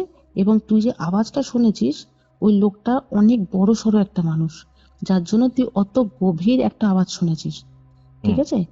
তোকে আর এই নরসিংহ পুজো করতে হবে না, সামনে কৌশিকী অমাবস্যা আছে, আমার বাড়িতে চলে আয়, আমার বাড়িতে, ওনার বাড়িতে বিশাল পুজো হয়, হুম। কৌশিকী অমাবস্যাতে তুই চলে আয়, তোর কবজটা আমি আর একটা কবজ করে দেবো, ওই কবজটাও ঠিক করে দেবো। তো এবার কি হলো, কৌশিকী অমাবস্যাতে গেলাম, তো আমি আমার নিজের দিদি জামাইবাবু সব গেলাম, ওখানে ওনার বিশাল প্রায় 18টা 19টা মা কালীর মূর্তি নিয়ে ওখানে পুজো হয়, বিশাল হুম। বড় উপরে। তো সেইখানে আমার পুজো করা হলো, হুম। ওখানে বসে আমার যজ্ঞ হলো, একটা নতুন কবচ দিল, সেই কবচ পরার পরে ও আর একটা কি বলেছিল, ওই শ্মশানে পুঁতে আসতে, তো ও ওনার যে সঙ্গে থাকে উনি পুঁতে এসেছিলেন, হুম। তো প্রস্তাব, তারপর থেকে আমি এখন ভালো আছি, এখন আমি পুরোপুরি একদম স্ট্রিক্ট, কোথাও আমি যাই না, কোনো শ্রাদ্ধ বাড়িতে আমি যাই না, মরা বাড়ি তো দূর। হ্যাঁ, মানে আমি ওইসব জায়গাতেই আমি আর যাই না। এবং তারপর থেকে না, আমার লাইফে অনেক কিছু আমি এখনো দেখি, আগেও বুঝতে পারতাম, যদিও আমার কুম্ভ রাশি, তবুও আমি হুম। কিন্তু বুঝতে পারতাম ছোটবেলা থেকে, আমার পিছনে দাঁড়িয়ে থাকলেও আমি কেউ বুঝতে পারতাম, কোনো জায়গা যদি নেগেটিভ হয় আমি সেই জায়গা দিয়ে কোনোদিন যেতাম না। এখনো আমি ধরো মানে কোনো জায়গা দিয়ে বরের সাথে যাচ্ছি, আমি বললাম তুমি কোন জায়গাটা দিয়ে নিয়ে নেবো, বলছে কেন, বললাম এই জায়গাটা একদম ভালো না, দ্বিতীয় দিন আমাকে এখান থেকে আনবে না, বলছে এটা না ভাগার, মানে আর কোনোদিন আমাকে আনবে না, মানে আমি রানিং যেতে যেতে বুঝতে পারি, কিন্তু এখন আমি ভালো আছি, এই হলো আমার ঘটনা। মানে প্রায় তোমার 5 বছর ধরে এইসব অ্যাক্টিভিটি তোমার সাথে ঘটেছে। আমি হুম। ওই জন্য মানে আমার কাছে ধরো যখন কোনো কেস আসে এরকম টাইপের, তোমার মতো কেস অনেকেই এসেছে, ঠিক আছে, রিসেন্টলিও একটা দেখছি আমি। হুম। সবার আগে না রিজনটাকে আইডেন্টিফাই করতে হবে। অনেকে কি হয়, তোমার ওপর একটা এফেক্ট হচ্ছে, সিমটমস রয়েছে, সেই সিমটমস গুলো ট্রিটমেন্ট করে, ঠিক আছে, বাট আমি চেষ্টা করি কারণটা খোঁজা। হুম। যখনই কারণটা তুমি খুঁজে পেয়ে যাচ্ছ, তখনই কি হয়, তখন সলিউশনটাতে পৌঁছতেও ইজিয়ার হয় ব্যাপারটা। হুম। হুম। মানে এই টোটাল ঘটনা থেকে একটা জিনিসই সবার জানা উচিত, বা সবারই একটা জিনিস মানা উচিত, সেটা হচ্ছে তুমি এই জিনিসটাকে অনেকদিন ফেলে রেখেছিলে, হুম। এবং এতদিন ফেলে রেখেছিলে, অন অফ বারবার বারবার তোমার সাথে হয়েছিল, তুমি একটা পার্টিকুলার সলিউশনের দিকে তোমার যাওয়া প্রয়োজন ছিল। তুমি বাইরের লোকজনকে শেয়ার যেমন করছো, তোমার মা বাবাকেও আরো সিরিয়াস ভাবে শেয়ার করা উচিত ছিল। হ্যাঁ, আমি তো ব্যাপারটাকে ক্যাজুয়াল নিয়েছি, মানে আমাকে কেউ মাথায় ঢোকালো আমি, মানে আমার শরীরের মধ্যে ভয় বলে জিনিসটা জন্মাতো না, যেটা এখন জন্মেছে, খুব মানে বড় এখনো। সড়ো জিনিসের মধ্যে দিয়ে তুমি বেঁচে ফিরেছো, ঠিক আছে, হ্যাঁ, মানে কারণ আগে না আমি হুম, চলে যেতাম যেখানে খুশি, মানে একটা মানুষ তার যে একটা ভয় বলে একটা শরীরে কিছু থাকার দরকার, সেটা আমার মধ্যে ছিল না। আর তোমার বিয়ের আগে জিনিসটাকে কাটানো হয়েছে, সেটাও খুব বড় একটা ব্যাপার, কারণ বিয়ের এটা পরে যদি থেকে যেত তোমার সাথে, বিয়ের পরেও যদি থেকে যেত, তোমার হাজবেন্ডের লাইফ রিস্ক হয়ে যেত। হ্যাঁ, হ্যাঁ, এটা আমি বলেছিলাম যে আমার তো এবার ধরো বিয়ে ঠিক হচ্ছে, তো হুম। এবার তুমি একটা সেরকম কিছু সলিউশন করে দাও যাতে আমার হাজবেন্ড যে হবে তার কোনো প্রবলেম না হয়, ইন ফিউচার আমার যখন ফ্যামিলি হবে হুম। তখন যেন কোনো প্রবলেম না হয়। হ্যাঁ, এবং রাস্তাঘাটে তো আমাকে চলতেই হবে, আমি তো ঘরের মধ্যে বসে থাকতে পারবো না, তখন এক্স্যাক্টলি। তখন সেই ক্ষেত্রে তো আমার প্রবলেমটা হবে। বললো হ্যাঁ তুই চিন্তা করিস না, কিন্তু তোকে একটা জিনিস মানতে হবে, তুই কোনো জায়গায় যাবি না উল্টো পাল্টা, মানে মরা বাড়ি ফোড়া বাড়িতে যাবি না, তাহলে আর তোর কোনো প্রবলেম হবে না। বুঝতে পারছি। এখন তুমি ভালো আছো, এটাতে বেশ একটা ভালো ব্যাপার অনামিকা। হুম, থ্যাংক ইউ তোমার এই ঘটনাটা শেয়ার করার জন্য। তোমার সাথে যে ঘটনাগুলো ঘটেছে ঠিক আছে, খুবই হুম। স্কেয়ারি, খুবই প্যাথেটিক। বাট এই ঘটনা না অনেক মানুষের সাথেই ঘটে। তারা ভয়েতে কারোর সাথে শেয়ার করেন না, বা খুব ক্যাজুয়াল ভাবে নিয়ে জিনিসটাকে ফেলে রেখে দেয়, পরে গিয়ে বৃহৎ আকার ধারণ করে। ঠিক প্রথমের দিকে এলেই জিনিসটা অনেকটা সলভ হয়ে যেতে পারে। সলভ হয়ে যায়। একদমই তাই, এবার অতিরিক্ত সাহস থাকাটাও খারাপ, যেটা আমি বুঝেছি। একদম। এটাই ছিল আজকের ঘটনা। আজকের ঘটনা আপনাদের কেমন লাগলো কমেন্ট করে জানান। ভিডিওটা ভালো লাগলে অবশ্যই লাইক করে শেয়ার করে দিন and subscribe to curio fight. আপনার যদি আমার থেকে কোনো স্পিরিচুয়াল হেল্প লাগে, কোনো অ্যাস্ট্রোলজিক্যাল প্রেডিকশন লাগে, কোনো তান্ত্রিক হেল্প লাগে, যোগাযোগ করুন 6290675195 এই হোয়াটসঅ্যাপ নম্বরে। তাহলে চলুন দেখা হচ্ছে পরবর্তী এপিসোডে, যেটি আসছে রবিবার দিন দুপুর ঠিক 3টের সময়। ততক্ষণ অবধি কিউরিও ফাইটার এরকম আরও 2টি এপিসোড দেখতে শুনতে আপনার মোবাইল স্ক্রিনে আসে ডান দিকের অথবা বাঁ দিকের বক্সে ক্লিক করুন। Curiophied presents Ghostly Call Recording, a horror audio documentary by Kaustav Kumar. এবার ভয় পাবে